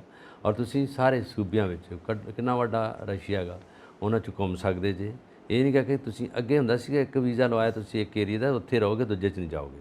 ਜਿਸ ਤਰ੍ਹਾਂ ਅਸੀਂ ਪਾਕਿਸਤਾਨ ਦੇ ਲੋਕ ਸਾਨੂੰ ਮਿਲਣ ਆਉਂਦੇ ਆ, ਜੇ ਉਹਨਾਂ ਜਲੰਧਰ ਦਾ ਵੀਜ਼ਾ ਲਵਾਇਆ ਜਲੰਧਰ ਦਾ, ਤਾਂ ਉਹ ਅੱਗੇ ਨਹੀਂ ਜਾਣਗੇ, ਇੱਥੇ ਰਿਸ਼ਤੇਦਾਰਾਂ ਨੂੰ ਮੁੜ ਕੇ ਮਿਲ ਕੇ ਤੇ ਮੁੜ ਜਾਣਗੇ। ਜੇ ਅਸੀਂ ਉੱਥੇ ਲਾਹੌਰ ਦਾ ਵੀਜ਼ਾ ਲਵਾਇਆ, ਲਾਹੌਰ ਦਾ ਆਲਾ ਦੁਆਲਾ ਹੈ, ਸਿਆਲਕੋਟ ਨਹੀਂ ਜਾਵਾਂਗੇ, ਅਸੀਂ ਲਹਿਰਪੁਰ ਨਹੀਂ ਜਾਵਾਂਗੇ। ਇਹ ਕੁਝ ਏਰੀਆ ਸੀ, ਪਰ ਉਹਨਾਂ ਨੇ ਖੋਲ੍ਹ ਦਿੱਤਾ ਸਾਰਿਆਂ ਲਈ। ਔਰ ਇਹਦੇ ਵਿੱਚ ਸਾਡੇ ਨੌਜਵਾਨ ਜਿਹੜੇ ਪੜ੍ਹਨ ਲਈ ਵੀ ਜਾਂਦੇ ਨੇ, ਜਾਂ ਮਿਲਣ ਲਈ ਜਾਂਦੇ ਨੇ, ਜਾਂ ਉੱਥੋਂ ਦੀ ਦੁਨੀਆ ਨੂੰ ਵੇਖਣ ਜਾਂਦੇ ਨੇ, ਸੈਰ ਸਪਾਟਾ ਕਰਨ ਜਾਂਦੇ ਨੇ, ਉਹਨਾਂ ਲਈ ਬਹੁਤ ਵੱਡੀ ਖਬਰ ਹੈ। ਔਰ ਦੇਸ਼ ਨੂੰ ਵੇਖਣ ਜਾਣਾ ਬਣਦਾ। ਮਾਸਕੋ ਉਹਨਾਂ ਦੀ ਰਾਜਧਾਨੀ ਹੈ, ਔਰ ਮਾਸਕੋ ਨੂੰ ਵੇਖਣ ਵੀ ਬਹੁਤ ਵੱਡੀ ਗੱਲ ਹੈ। ਔਰ ਉਸ ਜਗ੍ਹਾ 'ਤੇ ਜਾ ਕੇ ਤੁਸੀਂ ਉਹਨਾਂ ਰਸ਼ੀਅਨ ਲੋਕਾਂ ਨੂੰ ਮਿਲਣਾ, ਉਹ ਬੜੇ ਉੱਚੇ ਲੰਬੇ ਜਵਾਨ ਆ, ਉਹਨਾਂ ਨੂੰ ਮਿਲੋਗੇ, ਉਹਨਾਂ ਨਾਲ ਇੰਗਲਿਸ਼ ਦੇ ਵਿੱਚ ਗੱਲਾਂ ਕਰੋਗੇ। ਰਸ਼ੀਅਨ ਨਹੀਂ ਆਉਂਦੀ ਤਾਂ ਇੰਗਲਿਸ਼ ਸਮਝਦੇ ਲੋਕ, ਇਹ ਗੱਲ ਬੜੀ ਵੱਡੀ ਆ ਗਈ ਆ। ਔਰ ਕਈ ਸਾਡੇ ਮੁੰਡੇ ਬੇਰੁਜ਼ਗਾਰ ਆ, ਉਹ ਜਾ ਕੇ ਉੱਥੇ ਆਪਣਾ ਕੰਮ ਵੀ ਸ਼ੁਰੂ ਕਰ ਸਕਦੇ, ਥੋੜ੍ਹੀ ਦੇਰ ਲਈ ਸਟੇ ਕਰਕੇ, ਫਿਰ ਉਹ ਤੋਂ ਬਾਅਦ ਫਿਰ ਵੀਜ਼ਾ ਲੈ ਸਕਦੇ ਆ। ਉਹਨਾਂ ਨੇ ਖੁੱਲ੍ਹ ਦੇ ਦਿੱਤੀ ਆ, ਕਿਉਂਕਿ ਅੱਗੇ ਸਾਡੇ ਬੱਚਿਆਂ ਦੀ ਰਵਾਨਗੀ ਜਾਂ ਵਹੀਰਾਂ ਕੱਤ ਕੇ ਅਮਰੀਕਾ, ਕੈਨੇਡਾ, ਨਿਊਜ਼ੀਲੈਂਡ, ਇੰਗਲੈਂਡ, ਇਹਨਾਂ ਦੇਸ਼ਾਂ ਵੱਲ ਨੂੰ ਜ਼ਿਆਦਾ, ਨਾਰਵੇ, ਇਹਨਾਂ ਦੇਸ਼ਾਂ ਵੱਲ ਨੂੰ ਜ਼ਿਆਦਾ ਵੀਰਾਂ ਕਰਦੇ ਸੀ। ਰਸ਼ੀਆ, ਚਾਈਨਾ ਨੂੰ ਭੁੱਲ ਜਾਂਦੇ ਸੀ। ਚਾਈਨਾ ਤਾਂ ਵਿਚਾਰਾ ਅੱਗੇ ਸਾਡੇ ਵਰਗਾ ਹੀ ਆ, ਉਹ 'ਚ ਤਾਂ ਪਾਪੂਲੇਸ਼ਨ ਹੀ ਬਹੁਤ ਆ, ਬੰਦੇ ਨਾਲ ਬੰਦਾ ਅੱਗੇ ਵੱਜਣ ਡਿਆ। ਪਰ ਜਿਨ੍ਹਾਂ ਨੇ ਖੁਸ਼ਹਾਲੀ ਵੇਖਣੀ ਆ, ਜਾਂ ਲੋਕਾਂ ਦੇ ਉੱਥੋਂ ਦੀ ਜਗ੍ਹਾ ਵੇਖਣੀ ਆ, ਉੱਥੋਂ ਦੇ ਪਿੰਡ ਵੇਖਣੇ ਆ, ਮੂਲ ਨਿਵਾਸੀ ਵੇਖਣੇ ਆ, ਉੱਥੋਂ ਦਾ ਰਹਿਣ ਸਹਿਣ, ਖਾਣਾ ਪੀਣਾ ਵੇਖਣਾ, ਤਾਂ ਉਹ ਜਿਹੜਾ ਹੈਗਾ ਰਸ਼ੀਆ ਵੇਖਣ ਵਾਲਾ ਹੀ ਹੈਗਾ। ਔਰ ਸੁਪਰ ਪਾਵਰ ਹੈਗਾ, ਖੁਸ਼ਹਾਲ ਦੇਸ਼ ਹੈਗਾ। ਔਰ ਇਹਦੇ ਲਈ ਸਾਡੇ ਦਰਸ਼ਕਾਂ ਲਈ ਚੰਗੀ ਖਬਰ ਹੈ। ਜਾਣਾ ਚਾਹੁਣ ਸਾਡੇ ਜਿਹੜੇ ਸੁਣਦੇ ਦਰਸ਼ਕ ਨੇ, ਜਾਂ ਮੁੰਡੇ ਜਾਂ ਕੁੜੀਆਂ, ਜਾ ਸਕਦੇ ਆ। ਔਰ ਬਾਕੀ ਬਚਣਾ ਚਾਹੀਦਾ, ਲੜਾਈ ਵੀ ਹੈਗੀ ਉੱਥੇ। ਲੜਾਈ ਵੀ ਹੈਗੀ ਹੈ, ਬਾਕੀ ਜਿੱਥੇ ਫਿਊਚਰ ਹੈ ਉੱਥੇ ਤੇ ਲੋਕਾਂ ਨੂੰ ਜਾਣਾ ਬਣਦਾ ਹੀ ਹੈ, ਪਰ ਲੋਕ ਵੀ ਸਿਆਣੇ ਨੇ, ਕਿੱਥੇ ਜਾਣਾ ਚਾਹੀਦਾ ਕਿੱਥੇ ਨਹੀਂ ਜਾਣਾ ਚਾਹੀਦਾ ਉਹ ਦੇਖ ਕੇ ਕਦਮ ਪੁੱਟਦੇ ਨੇ। ਪੁਰਾਣੇ ਵਕਤਾਂ ਵਿੱਚ ਵੀ ਲੋਕ ਡਾਕਟਰੀ ਕਰਕੇ ਆਉਂਦੇ ਸੀਗੇ ਰਸ਼ੀਆ ਤੋਂ, ਯੂਕਰੇਨ ਤੋਂ ਵੀ ਹੁਣ ਮੈਡੀਕਲ ਕਰਨ ਗਏ, ਤੁਹਾਡੀ ਗੱਲ ਸਹੀ ਹੈ। ਉਹ ਸਾਰੇ ਜਿਹੜੇ ਮੈਡੀਕਲ ਵਿਚਾਰੇ ਇੱਥੇ ਆ ਗਏ, ਇੱਥੇ ਉਹਨਾਂ ਦੀ ਕਿਸੇ ਨੇ ਜਿਹੜੀ ਹੈ ਨਾ ਬਾਤ ਨਹੀਂ ਪੁੱਛੀ। ਉਹ ਵਿਚਾਰੇ ਫਿਰ ਉੱਦਾਂ ਦੇ ਉੱਦਾਂ ਹੀ ਪਹਿਲੇ ਕਹਿੰਦੇ ਵੀ ਤੁਹਾਨੂੰ ਇੱਥੇ ਮੈਡੀਕਲ ਕਾਲਜ ਉੱਥੇ ਦੇ ਦਾਂਗੇ, ਐਡਮਿਸ਼ਨ ਦੇ ਦਾਂਗੇ, ਫਲਾਂ ਕਰ ਦਾਂਗੇ। ਉਹ ਪੈਸਾ ਉੱਧਰ ਬਰਬਾਦ ਕਰਕੇ ਇੱਧਰ ਵਾਪਸ ਆਏ ਲੜਾਈ ਦਾ ਕਰਕੇ, ਫਿਰ ਵਿਚਾਰੇ ਉੱਦਾਂ ਹੀ ਤੁਰੇ ਫਿਰਦੇ ਆ। ਰਸ਼ੀਆ ਦੇ ਵਿੱਚ ਬਾਕੀ ਯੂਕਰੇਨ ਦੇ ਵਿੱਚ ਵੀ ਗਏ ਸੀਗੇ ਡਾਕਟਰੀ ਕਰਨ ਵਾਸਤੇ, ਔਰ ਜਦੋਂ ਉੱਥੋਂ ਕੱਢੇ ਨੇ ਕਿਉਂਕਿ ਵਿੱਚ ਸੀਜ਼ ਫਾਇਰ ਕੀਤੀ ਗਈ ਕਿ ਸਟੂਡੈਂਟਸ ਨੂੰ ਲਿਆਂਦਾ ਜਾਵੇ। ਹਾਲਾਂਕਿ ਉੱਥੋਂ ਦੇ ਲੋਕਾਂ ਨੇ ਇੰਡੀਅਨਸ ਨੂੰ ਸਪੋਰਟ ਨਹੀਂ ਕੀਤਾ। ਕਾਰਨ ਇਹ ਸੀਗਾ ਕਿ ਇੰਡੀਅਨ ਗਵਰਨਮੈਂਟ ਨੇ ਕੋਈ ਸਟੇਟਮੈਂਟ ਜਾਰੀ ਨਹੀਂ ਕੀਤੀ ਯੂਕਰੇਨ ਦੀ ਫੇਵਰ ਦੇ ਵਿੱਚ। ਸੋ ਇਹ ਚੁੱਪ ਰਹੇ, ਜੇ ਮਨੀਪੁਰ ਲਈ ਚੁੱਪ ਹੈ ਤਾਂ ਯੂਕਰੇਨ ਲਈ ਵੀ ਚੁੱਪ ਹੈ। ਇਹਨਾਂ ਨੂੰ ਚੁੱਪ ਰਹਿਣ ਦੀ ਆਦਤ ਹੈ, ਬਸ ਕੋਈ ਨਾ ਕੋਈ ਐਲਾਨਨਾਮਾ ਕਰਨਾ ਚਾਹੀਦਾ ਜਿਹਦੇ ਵਿੱਚ ਸਿਆਸਤ ਆ, ਸਿਰਫ ਇਲੈਕਸ਼ਨ ਦੀ ਗੱਲ ਨਹੀਂ ਕਰਨੀ ਚਾਹੀਦੀ। ਸਿਆਸਤ ਆਪਣੀ ਜਗ੍ਹਾ, ਮਾਨਵਤਾ ਆਪਣੀ ਜਗ੍ਹਾ। ਸਹੀ ਗੱਲ। ਇਹ ਨਹੀਂ ਕਿ ਮੇਰੀ ਪਾਰਟੀ ਜਿੱਤੇ, ਮੇਰੀ ਸਾਖ ਮੇਰੀ ਸੱਤਾ ਬਣੀ ਰਵੇ ਹਰ ਥਾਂ ਦੇ ਉੱਤੇ। ਜੇ ਇਹ ਪਾਰਟੀ ਵਰਕਰ ਸੋਚਦੇ ਨੇ, ਜੇ ਪਾਰਟੀ ਦੇ ਲੀਡਰ ਸਾਹਿਬਾਨ ਸੋਚਦੇ ਨੇ ਮੇਰੀ ਪਾਰਟੀ, ਤਾਂ ਉਹ ਕੋਈ ਵੀ ਪਾਰਟੀ ਹੋਵੇ, ਭਾਵੇਂ ਉਹ ਬੀਜੇਪੀ ਹੈ, ਭਾਵੇਂ ਉਹ ਕਾਂਗਰਸ ਹੈ, ਭਾਵੇਂ ਕੋਈ ਹੋਰ ਪਾਰਟੀ ਹੋਵੇ, ਭਾਵੇਂ ਕਿਸੇ ਵੀ ਸੂਬੇ ਦੀ ਲੋਕਲ ਪਾਰਟੀ ਹੋਵੇ, ਉਹ ਵੀ ਖਤਰਨਾਕ ਹੈ ਕਿ ਮੇਰੀ ਪਾਰਟੀ ਬਣੀ ਰਵੇ, ਮੇਰੀ ਸੱਤਾ ਬਣੀ ਰਵੇ, ਮੇਰੀ ਰਾਜਨੀਤੀ ਚੱਲਦੀ ਰਵੇ। ਪਰ ਸੂਬਾ, ਦੇਸ਼ਵਾਸੀ, ਸੂਬੇ ਦੇ ਲੋਕ, ਇਹ ਸਾਰੀਆਂ ਯੋਜਨਾਵਾਂ, ਉਹਨਾਂ ਦੇ ਮੁੱਦੇ, ਉਹਨਾਂ ਦੀਆਂ ਪ੍ਰੋਬਲਮਸ, ਉਹ ਕਿੱਥੇ ਜਾਣਗੀਆਂ? ਸੋ ਇਹ ਸਭ ਕੁਝ ਨਾ ਕੁਝ ਲੋਕਾਂ ਨੂੰ ਜੋ ਉਮੀਦ ਹੈ ਉਹਨਾਂ ਦੇ ਉੱਤੇ ਖਰਾ ਉਤਰਨਾ ਚਾਹੀਦਾ ਹੈ। ਰਾਜਨੀਤੀ ਆਪਣੀ ਜਗ੍ਹਾ, ਪਰ ਮਾਨਵਤਾ ਆਪਣੀ ਜਗ੍ਹਾ। ਪਰ ਇਹ ਦੂਜੇ ਜਿਹੜੇ ਜ਼ਰੂਰੀ ਮਸਲੇ ਉਹਨਾਂ ਨੂੰ ਭੁੱਲ ਜਾਂਦੇ ਆ, ਤੇ ਜਿਹੜੇ ਆਮ ਮਸਲੇ ਜਾਂ ਆਮ ਗੱਲਾਂ ਹੁੰਦੀਆਂ ਉਹ 'ਚ ਐਲਾਨਨਾਮੇ, ਉਹਦੇ 'ਚ ਭਾਸ਼ਣ, ਉਹਦੇ 'ਚ ਰੌਲਾ, ਉਹਦੇ 'ਚ ਗੱਲਾਂ ਕਰਨੋਂ ਨਹੀਂ ਹਟਦੇ। ਉਹ 'ਚ ਕੋਈ ਵੀ ਵੱਡਾ ਨੇਤਾ ਹੋਵੇ, ਛੋਟਾ ਨੇਤਾ ਹੋਵੇ, ਕਦੀ ਸੁਣ ਕੇ ਵੇਖੋ ਉਹਨਾਂ ਨੂੰ, ਜਦੋਂ ਬੋਲਦੇ ਫਿਰ ਹਟਦੇ ਹੀ ਨਹੀਂ, ਨਾ ਅੱਗਾ ਵੇਂਦੇ, ਨਾ ਪਿੱਛਾ ਵੇਂਦੇ, ਨਾ ਟਾਈਮ ਵੇਂਦੇ, ਫਿਰ ਬੋਲੇ ਹੀ ਜਾਂਦੇ ਆ, ਪਰ ਕੰਮ ਦੀਆਂ ਗੱਲਾਂ ਭੁੱਲ ਜਾਂਦੇ ਆ। ਜਿਹਦੇ ਵਿੱਚ ਲੋਕ ਤਰਾਸਦੀ ਨੂੰ ਹੰਡਾ ਰਹੇ ਆ, ਟ੍ਰੈਜਡੀ ਹੋ ਰਹੀਆਂ, ਲੋਕ ਮਰ ਰਹੇ ਆ, ਉਹਦਾ ਕਦੀ ਨਹੀਂ ਗੱਲ ਕੀਤੀ। ਜਿੱਦਾਂ ਇਹਨਾਂ ਨੂੰ ਪਤਾ ਹੋਇਆ ਕੱਖ ਨਹੀਂ, ਜਿੱਦਾਂ ਸ਼ਾਂਤੀ ਹੈ ਇੱਥੇ। ਇਹੀ ਗੱਲ ਦੇਖੋ ਨਾ, ਜਦੋਂ ਪ੍ਰਧਾਨ ਮੰਤਰੀ ਮੋਦੀ ਗਏ ਨੇ ਅਮਰੀਕਾ, ਮੋਦੀ ਸਾਹਿਬ ਨੇ ਜਾ ਕੇ ਜਦੋਂ ਉੱਥੇ ਪ੍ਰੈਸ ਕਾਨਫਰੰਸ ਐਡਰੈਸ ਕੀਤੀ ਹੈ, ਉਹਦੇ ਵਿੱਚ ਵਾਲ ਸਟਰੀਟ ਜਰਨਲ ਦੀ ਇੱਕ ਪੱਤਰਕਾਰ ਨੇ ਜਦੋਂ ਪੁੱਛਿਆ ਕਿ ਭਾਰਤ ਦੇ ਵਿੱਚ ਜੋ ਮਾਈਨੋਰਿਟੀਜ਼ ਨੇ ਉਹਨਾਂ ਵਾਸਤੇ ਤੁਸੀਂ ਕੀ ਕਰ ਰਹੇ ਹੋ, ਹਿਊਮਨ ਰਾਈਟਸ ਵਾਸਤੇ ਤੁਸੀਂ ਕੀ ਕਰ ਰਹੇ ਹੋ, ਇਹ ਦੁਨੀਆ ਦਾ ਸਭ ਤੋਂ ਵੱਡਾ ਲੋਕਤੰਤਰ ਹੈ। ਤੇ ਉੱਥੇ ਜਦੋਂ ਮੋਦੀ ਸਾਹਿਬ ਇਸ ਦਾ ਜਵਾਬ ਦੇ ਰਹੇ ਨੇ ਤੇ ਡਾਇਰੈਕਟਲੀ ਇਸ ਗੱਲ ਦਾ ਜਵਾਬ ਨਹੀਂ ਦੇ ਰਹੇ, ਦੂਜੇ ਟਰੈਕ ਤੇ ਚਲੇ ਗਏ, ਲੋਕਤੰਤਰ ਦੀ ਗੱਲ ਕਰ ਰਹੇ ਨੇ। ਮੈਂ ਤੁਹਾਨੂੰ ਦੱਸਿਆ ਨਾ, ਲੋਕਤੰਤਰ ਦੀ ਹੈ ਕਿ ਟਰੈਕ ਚੇਂਜ ਕਰ ਗਏ। ਔਰ ਉਹ ਲੇਡੀ ਕੁੜੀ ਸੀ ਜਿਹੜੀ ਪੱਤਰਕਾਰ ਸੀ, ਉਹਨਾਂ ਨੇ ਪੁੱਛਿਆ ਘੱਟ ਗਿਣਤੀਆਂ ਬਾਰੇ, ਤੁਹਾਡੀ ਗੱਲ ਸਹੀ ਹੈ, ਔਰ ਬੜਾ ਚਰਚਾ ਰਹੀ ਹੈ, ਔਰ ਉਹਨੂੰ ਕਿਸੇ ਹੋਰ ਮੀਡੀਆ ਨੇ ਉਭਾਰਿਆ ਹੀ ਨਹੀਂ, ਕਿਤੇ ਆਇਆ ਹੀ ਨਹੀਂ। ਉਹ ਕਿਤੇ ਤੁਸੀਂ YouTube ਤੇ ਵੇਖ ਲਓ, ਕੁਝ ਵੀ ਆ ਜਿਹਨੂੰ ਦੂਜਾ ਮੀਡੀਆ ਇਹਨਾਂ ਨੂੰ ਕਹਿੰਦੇ ਆ, ਔਰ ਉਸ ਮੀਡੀਆ ਤੇ ਜਿਹੜੀ ਇਹਨਾਂ ਦੇ ਆਪਣੇ, ਜਿਨ੍ਹਾਂ ਨੂੰ ਇਹ ਪਰੋਸਦੇ ਸਾਰਾ ਕੁਝ, ਜਿਨ੍ਹਾਂ ਨੂੰ ਇਹ ਪੈਸਾ ਦਿੰਦੇ, ਉਹ ਚੁੱਪ ਵੱਟ ਗਏ। ਇਹ ਸਿਰਫ ਲੀਡਰ ਨਹੀਂ ਚੁੱਪ ਵੱਟਦੇ ਜਾਂ ਇਹ ਚੁੱਪ ਰਹਿੰਦੇ ਆ, ਮੀਡੀਆ ਵੀ ਕਿਸੇ ਵੇਲੇ ਚੁੱਪ ਹੋ ਜਾਂਦਾ, ਉਹ ਦੱਸਿਆ ਹੀ ਨਹੀਂ ਕਿਸੇ ਨੇ। ਹਾਲਾਂਕਿ ਪਤਾ ਹੋਣਾ ਜਿਹਦੇ ਵੀ ਘੱਟ ਗਿਣਤੀਆਂ, ਉਹਨੂੰ ਪੁੱਛਿਆ ਸੀ ਵੀ ਉੱਥੇ ਕੀ ਉਹਨਾਂ ਨਾਲ ਵਰਤਾਓ ਹੋ ਰਿਹਾ, ਔਰ ਜਦੋਂ ਕਿ ਉਹਨਾਂ ਦੇ ਲਈ ਜੋ ਕੁਝ ਹੁੰਦਾ ਹੈ ਮੀਡੀਆ ਨੂੰ ਪਤਾ, ਪ੍ਰਿੰਟ ਮੀਡੀਆ ਨੂੰ ਪਤਾ, ਪਰ ਕਿਸੇ ਨੇ ਉਹਦੇ ਬਾਰੇ ਦੱਸਿਆ ਨਹੀਂ ਅਜੇ ਤੱਕ। ਇਹੀ ਹੈ ਨਾ ਕਿ ਜਵਾਬ ਉਹਨਾਂ ਨੂੰ ਐਕੂਰੇਟ ਜਵਾਬ ਨਹੀਂ ਮਿਲਿਆ ਪੱਤਰਕਾਰ ਨੂੰ। ਉਹ ਇਹ ਚਰਚਾ ਦਾ ਵਿਸ਼ਾ ਰਿਹਾ ਕਿ ਐਕੂਰੇਟ ਜਵਾਬ ਕਿਉਂ ਨਹੀਂ ਦਿੱਤਾ ਜਾ ਰਿਹਾ। ਇਹਨੂੰ ਟਾਲਣਾ ਹੁੰਦਾ ਪੰਜਾਬੀ 'ਚ, ਟਾਲ ਗਏ ਨਾ ਗੱਲ ਨੂੰ। ਚਲੋ ਆਪਾਂ ਅੱਗੇ ਵਧੀਏ। ਆਪਾਂ ਵੀਜ਼ੇ ਦੀ ਗੱਲ ਕੀਤੀ ਸੀ ਕਿ ਰੂਸ ਭਾਰਤੀਆਂ ਨੂੰ ਵੀਜ਼ਾ ਦੇ ਰਿਹਾ, ਔਰ ਵਾਕਈ AI ਜੋ ਆਰਟੀਫੀਸ਼ੀਅਲ ਇੰਟੈਲੀਜੈਂਸ ਜਿਹਨੂੰ ਆਪਾਂ ਕਹਿੰਦੇ ਆ, ਉਹਦੀ ਵਰਤੋਂ ਕੀਤੀ ਜਾ ਰਹੀ ਹੈ ਹੁਣ ਪਾਸਪੋਰਟ ਦੀ ਵੈਰੀਫਿਕੇਸ਼ਨ ਵਾਸਤੇ। ਔਰ ਜੋ ਇਹ ਸਾਰੀਆਂ ਸਾਈਟਸ ਨੇ, ਥਾਣਿਆਂ ਨੂੰ ਵੀ ਇਹਦੇ ਨਾਲ ਜੋੜਿਆ ਜਾਏਗਾ, ਔਰ ਪੂਰੀ ਰਿਪੋਰਟ ਥਾਣੇ ਤੱਕ ਵੀ ਪਹੁੰਚੇਗੀ। ਜਿਸ ਏਰੀਆ ਦਾ ਬੰਦਾ ਰਹਿਣ ਵਾਲਾ, ਉਸ ਕੰਸਰਨ ਥਾਣੇ ਨੂੰ ਸਾਰੀ ਇਹ ਰਿਪੋਰਟ ਪਹੁੰਚੇਗੀ, ਆਨਲਾਈਨ ਪਹੁੰਚੇਗੀ। ਔਰ ਵੀਜ਼ਾ ਇਹ ਸਾਰਾ ਜੋ ਹੈ ਉਹਦਾ ਕਾਰਜਕ੍ਰਮ ਦੇ ਵਿੱਚ AI ਆਰਟੀਫੀਸ਼ੀਅਲ ਇੰਟੈਲੀਜੈਂਸ ਨੂੰ ਇਸਤੇਮਾਲ ਕਰਕੇ, ਮਤਲਬ ਇਹ ਪ੍ਰਕਿਰਿਆ ਹੋਰ ਫਾਸਟ ਹੋ ਜਾਏਗੀ। ਇਸ ਤਰ੍ਹਾਂ ਹੈਗਾ ਕਿ ਥਾਣਿਆਂ ਕੋਲ ਹੁੰਦਾ ਹੈ ਵੈਰੀਫਿਕੇਸ਼ਨ ਲਈ, ਜਦੋਂ ਪਾਸਪੋਰਟ ਬਣਦਾ ਹੈ, ਔਰ ਉਹਦੇ ਵਿੱਚ ਕਿੰਨੇ ਦਿਨ ਪਹਿਲਾਂ SSP ਕੋ ਜਾਂਦਾ ਹੈਗਾ, ਫਿਰ SHO ਕੋ ਜਾਂਦਾ ਹੈਗਾ, ਫਿਰ ਉਦੋਂ ਬਾਅਦ ਜਿਹੜਾ ਹੈੱਡਕੁਆਟਰ ਉੱਥੇ ਜਾ ਕੇ ਸਾਈਨ ਹੁੰਦੇ ਸੀ, ਫਿਰ ਉਹ ਬੰਦੇ ਦੇ ਘਰ ਆਉਂਦਾ ਸੀ ਪੁਲਿਸ ਵਾਲਾ ਰਿਪੋਰਟ ਲੈਣ ਲਈ। ਹੁਣ ਇਹਨਾਂ ਨੇ ਕਿਹਾ ਮੈਨੂਅਲ ਨਹੀਂ ਗਾ, ਇਹਨੂੰ ਆਨਲਾਈਨ ਹੋ ਗਿਆ ਸਾਰਾ ਕੁਝ। ਇਹਦੇ ਵਿੱਚ ਜਿੰਨਾ ਵੀ ਇੱਕ ਐਪ ਬਣਾ ਦਿੱਤੀ ਆ, ਉਹਦੀ ਮੋਨੀਟਰਿੰਗ ਜਿਹੜੀ ਥਾਣੇ 'ਚ ਹੋਊਗੀ, ਥਾਣੇ ਵਾਲੇ ਵੇਖ ਲੈਣਗੇ ਉੱਥੋਂ ਸਾਰਾ ਕੁਝ, ਉਹਦਾ ਪਿਛੋਕੜ ਸਾਰਾ ਕੁਝ ਆ, ਫਿਰ ਉੱਥੋਂ ਆਨਲਾਈਨ ਹੋ ਕੇ ਕਰ ਦੇਣਗੇ। ਇਹ ਮਿੰਟਾਂ ਦਾ ਕੰਮ ਸਕਿੰਟਾਂ 'ਚ ਹੋਊਗਾ।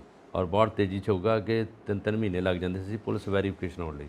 ਗੌਰਮੈਂਟ ਐਮਪਲਾਈ ਦੀ ਵੈਰੀਫਿਕੇਸ਼ਨ ਨਹੀਂ ਸੀ ਹੁੰਦੀ, ਉਹਨਾਂ ਨੂੰ ਪਤਾ ਸੀ ਕਿ ਇਹਦਾ ਸਾਰਾ ਕੁਝ ਪਹਿਲੋਂ ਹੈਗਾ ਕੋਲ ਇਹਦੇ, ਉਹਦੇ ਅਦਾਰੇ ਕੋ ਪਤਾ ਕਰ ਲੈਂਦੇ ਸੀ ਜਾਂ ਉਹਦੇ 'ਤੇ ਨਹੀਂ ਸੀਗੀ। ਪਰ ਜਿਹੜੇ ਵਿਚਾਰੇ ਦੂਜੇ ਲੋਕ ਸੀ ਉਹਨਾਂ ਦਾ ਪਾਸਪੋਰਟ ਬਣਾਉਣ ਲਈ 6-6 ਮਹੀਨੇ ਵੀ ਲੱਗ ਜਾਂਦੇ, ਪੁਲਿਸ ਵਾਲੇ ਕਈ ਵਾਰੀ ਦਬਾ ਕੇ ਵੀ ਰੱਖ ਲੈਂਦੇ ਸੀ।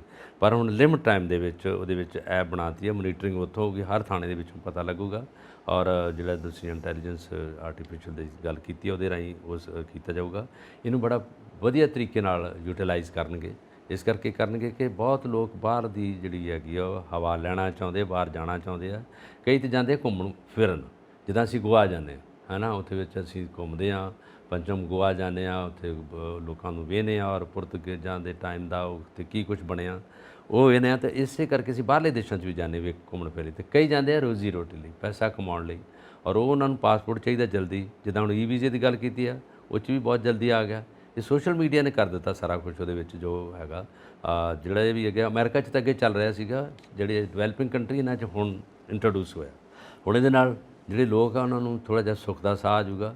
ਅੱਗੇ ਐਮਬੈਸੀ ਬੜਾ ਟਾਈਮ ਲਾਉਂਦੀ ਸੀ, ਐਮਬੈਸੀਜ਼ ਵੀ ਤੁਸੀਂ ਵੇਟਿੰਗ ਲਿਸਟ ਵਿੱਚ ਆ ਜਾਂਦੇ ਸੀ, ਉਹਦੇ 'ਤੇ ਵੀ ਪੁੱਛ ਪੜਤਾਲ ਹੁੰਦੀ ਸੀ, ਉਹਦੇ ਵਿੱਚ ਵੀ ਕਈ ਹੇਰਾਫੇਰੀਆਂ ਹੋਈਆਂ। ਲੋਕਾਂ ਨੇ ਕਈ ਵਾਰੀ ਡਾਕੂਮੈਂਟ ਹੀ ਫੇਕ ਦਿੱਤੇ ਹੁੰਦੇ ਆ, ਜਿਸ 'ਚ 700 ਮੁੰਡੇ ਦਾ ਹੁਣ ਰੌਲਾ ਪਿਆ ਸੀਗਾ, ਜਿਸ 'ਚ ਬਰਜੇਸ਼ ਮਿਸ਼ਰਾ ਜੀ ਆ ਅਰੈਸਟ ਹੋ ਗਏ, ਉਹਨੂੰ ਫੜ ਵੀ ਕੈਨੇਡਾ ਪੁਲਿਸ ਨੇ ਲਿਆ। ਹੁਣ ਇਸੇ ਤਰ੍ਹਾਂ ਹੀ ਇੱਥੇ ਪੰਜਾਬ 'ਚ ਹੋ ਰਿਹਾ। ਪੰਜਾਬ ਦੇ ਵਿੱਚ ਵੀ ਜਿਹੜਾ ਹੈਗਾ ਉਹ ਇੰਟੈਲੀਜੈਂਸ, ਜਿਹੜਾ ਆਰਟੀਫਿਸ਼ੀਅਲ ਇੰਟੈਲੀਜੈਂਸ ਉਹਦੇ ਨਾਲ ਹੀ ਸਾਰੀ ਪ੍ਰਕਿਰਿਆ ਹੋ ਗਈ। ਔਰ ਇਹ ਵਧੀਆ ਗੱਲ ਹੈਗੀ ਆ ਕਿ ਲੋਕ ਜਿਹੜੇ ਹੈਗੇ ਹੁਣ ਸੁੱਖ ਨਾਲ ਅਤੇ ਤਰੀਕੇ ਨਾਲ ਬਣਾ ਲੈਣਗੇ ਆਪਣਾ ਔਨਲਾਈਨ।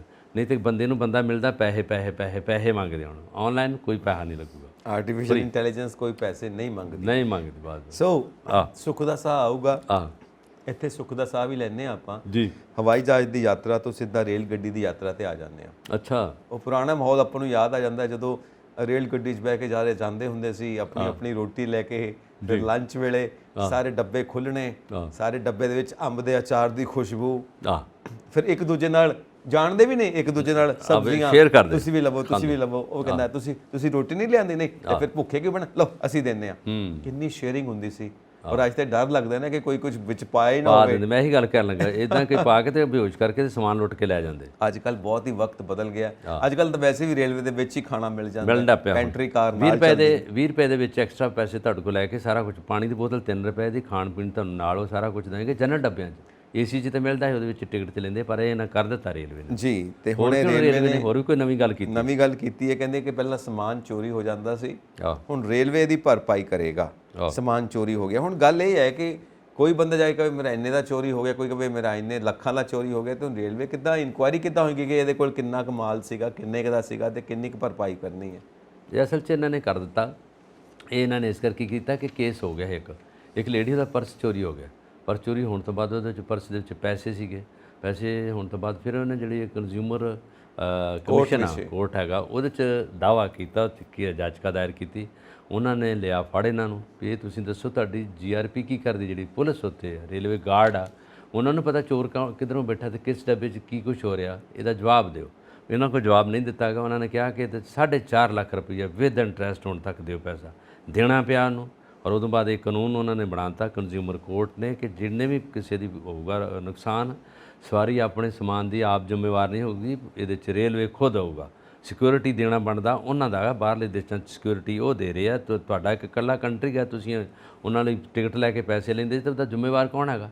ਜਿਹੜਾ ਕਈ ਵੀ ਮਾਰ ਕੇ ਨਿਕਲ ਜਾਂਦੇ ਆ, ਕਈ ਵਿੱਚ ਨਾਲ ਵਿਰੋਧੀ ਬਹਿ ਜਾਂਦੇ, ਉਹਦਾ GRP ਕੀ ਕਰਦੀ ਹੈ? ਸੁਸਾਈਡ ਜਿਹੜੇ ਕਰਦੇ ਆ ਉਹਦਾ ਕੋਈ ਖਤਰਾ ਨਹੀਂ, ਉਹਦੇ 'ਚ ਤਾਂ ਲੋਕ ਅੱਗੇ ਜਿਹੜਾ ਆਉਂਦਾ ਜਿਹੜਾ ਦੁਖੀ ਹੈ ਜਾਂ ਸਾਰਾ, ਪਰ ਉਹਦੇ 'ਚ ਸਿਕਿਉਰਿਟੀ ਨੂੰ ਰੋਕਣਾ ਚਾਹੀਦਾ। ਪਰ ਇਹਨਾਂ ਨੇ ਕਹਿਤਾ ਕਿ ਇਹਦੇ 'ਚ ਜਿੰਨਾ ਪੈਸਾ ਕਿਸੇ ਦਾ ਗਿਆ, ਸਮਾਨ ਗਿਆ, ਇਹਦੀ ਪਹਿਲਾਂ ਐਂਟਰੀ ਹੋਊਗੀ। ਜਿਹੜਾ ਹੋਏਗਾ ਉਹ ਜਦੋਂ ਟਿਕਟ ਲੈਣਗੇ ਉਹਦੇ 'ਚ ਤੁਹਾਡਾ ਸਮਾਨ ਕਿੰਨਾ, ਉਹਦਾ ਤੁਹਾਡੀ ਗੱਲ ਸਹੀ ਸੀਗੀ, ਉਹਨਾਂ ਨੇ ਪਹਿਲਾਂ ਕਰ ਲਿਆ। ਜੋ ਤੁਹਾਡੇ ਦਿਮਾਗ 'ਚ ਆਇਆ ਉਹ ਉਹਨਾਂ ਦੇ ਪਹਿਲਾਂ ਆ ਗਿਆ ਵੀ ਜਿੰਨਾ ਪੈਸਾ ਜਾ ਹੈਗਾ ਲਿਖਾਉਣਗੇ। ਜਦੋਂ ਕਿਸੇ ਨੇ ਚੋਰ ਨੇ ਖਿੱਚ ਲਿਆ, ਲੈ ਗਿਆ, ਖੋਹ ਕੇ ਸਾਰਾ ਕੁਝ ਹੋ ਗਿਆ, ਉਹਦਾ ਸਾਰਾ ਕੁਝ ਰੇਲਵੇ ਮੈਨੇਜਮੈਂਟ ਦਊਗੀ। ਉਹਦੇ ਕਮਿਸ਼ਨਰ ਨੂੰ ਰਿਪੋਰਟ ਕਰ ਦਿੱਤੀ ਹੈ। ਬਾਕੀ ਬੰਦੇ ਜਦੋਂ ਚੋਰ ਬਹਿੰਦੇ ਸਾਰਾ ਕੁਝ ਇਹ ਨਜ਼ਰ ਰੱਖਣਗੇ, ਉਹਦੇ 'ਚ TT ਨਾਲ ਫਿਰਦਾ ਉਹ ਰੱਖੂਗਾ ਉੱਤੇ ਨਜ਼ਰ। ਕੋਈ ਘਪਲੇਬਾਜ਼ੀ ਨਾ ਹੋਵੇ, ਸੁਵਿਧਾ ਤੇ ਵਧੀਆ ਹੈ। ਝੂਠ ਬੋਲ ਕੇ ਪੈਸੇ ਲੈ ਲਓ, ਝੂਠ ਬੋਲ ਕੇ ਮੁਆਵਜ਼ਾ ਲੈ ਲਓ, ਇਹ ਲੋਕਾਂ ਨੂੰ ਵੀ ਇਮਾਨਦਾਰੀ ਚਾਹੀਦੀ ਹੈ। ਸਭ ਕੁਝ ਹੋਣਾ ਚਾਹੀਦਾ ਕਿਉਂਕਿ ਇਹ ਵੀ ਇੱਕ ਤਰ੍ਹਾਂ ਦਾ ਮੁਆਵਜ਼ਾ ਹੀ ਹੈ। ਸੋ ਅਸੀਂ ਆਪਣੇ ਦਰਸ਼ਕਾਂ ਨੂੰ ਕਹਾਂਗੇ ਆਪਣੇ ਵਿਚਾਰ ਸਾਨੂੰ ਇਨਬਾਕਸ ਕਰੋ। ਸਾਡਾ ਚੈਨਲ ਪੰਜਾਬ ਮੇਲ USA TV ਸਬਸਕ੍ਰਾਈਬ ਕਰੋ। ਹੁਣ ਰੇਲ ਗੱਡੀ ਤੇ ਜਾਣਾ ਕਿ ਐਰੋਪਲੇਨ ਤੇ ਜਾਣਾ? ਨਹੀਂ ਹੁਣ ਤੁਰ ਕੇ ਜਾਈਏ, ਬਾਹਰ ਮੌਸਮ ਬਹੁਤ ਵਧੀਆ ਹੋ ਰਿਹਾ, ਮੀਂਹ ਪੈਣ ਡਿਆ। ਠੀਕ ਹੈ ਜੀ। ਆਹ, ਸਤਿ ਸ੍ਰੀ ਅਕਾਲ। ਸਤਿ ਸ੍ਰੀ ਅਕਾਲ।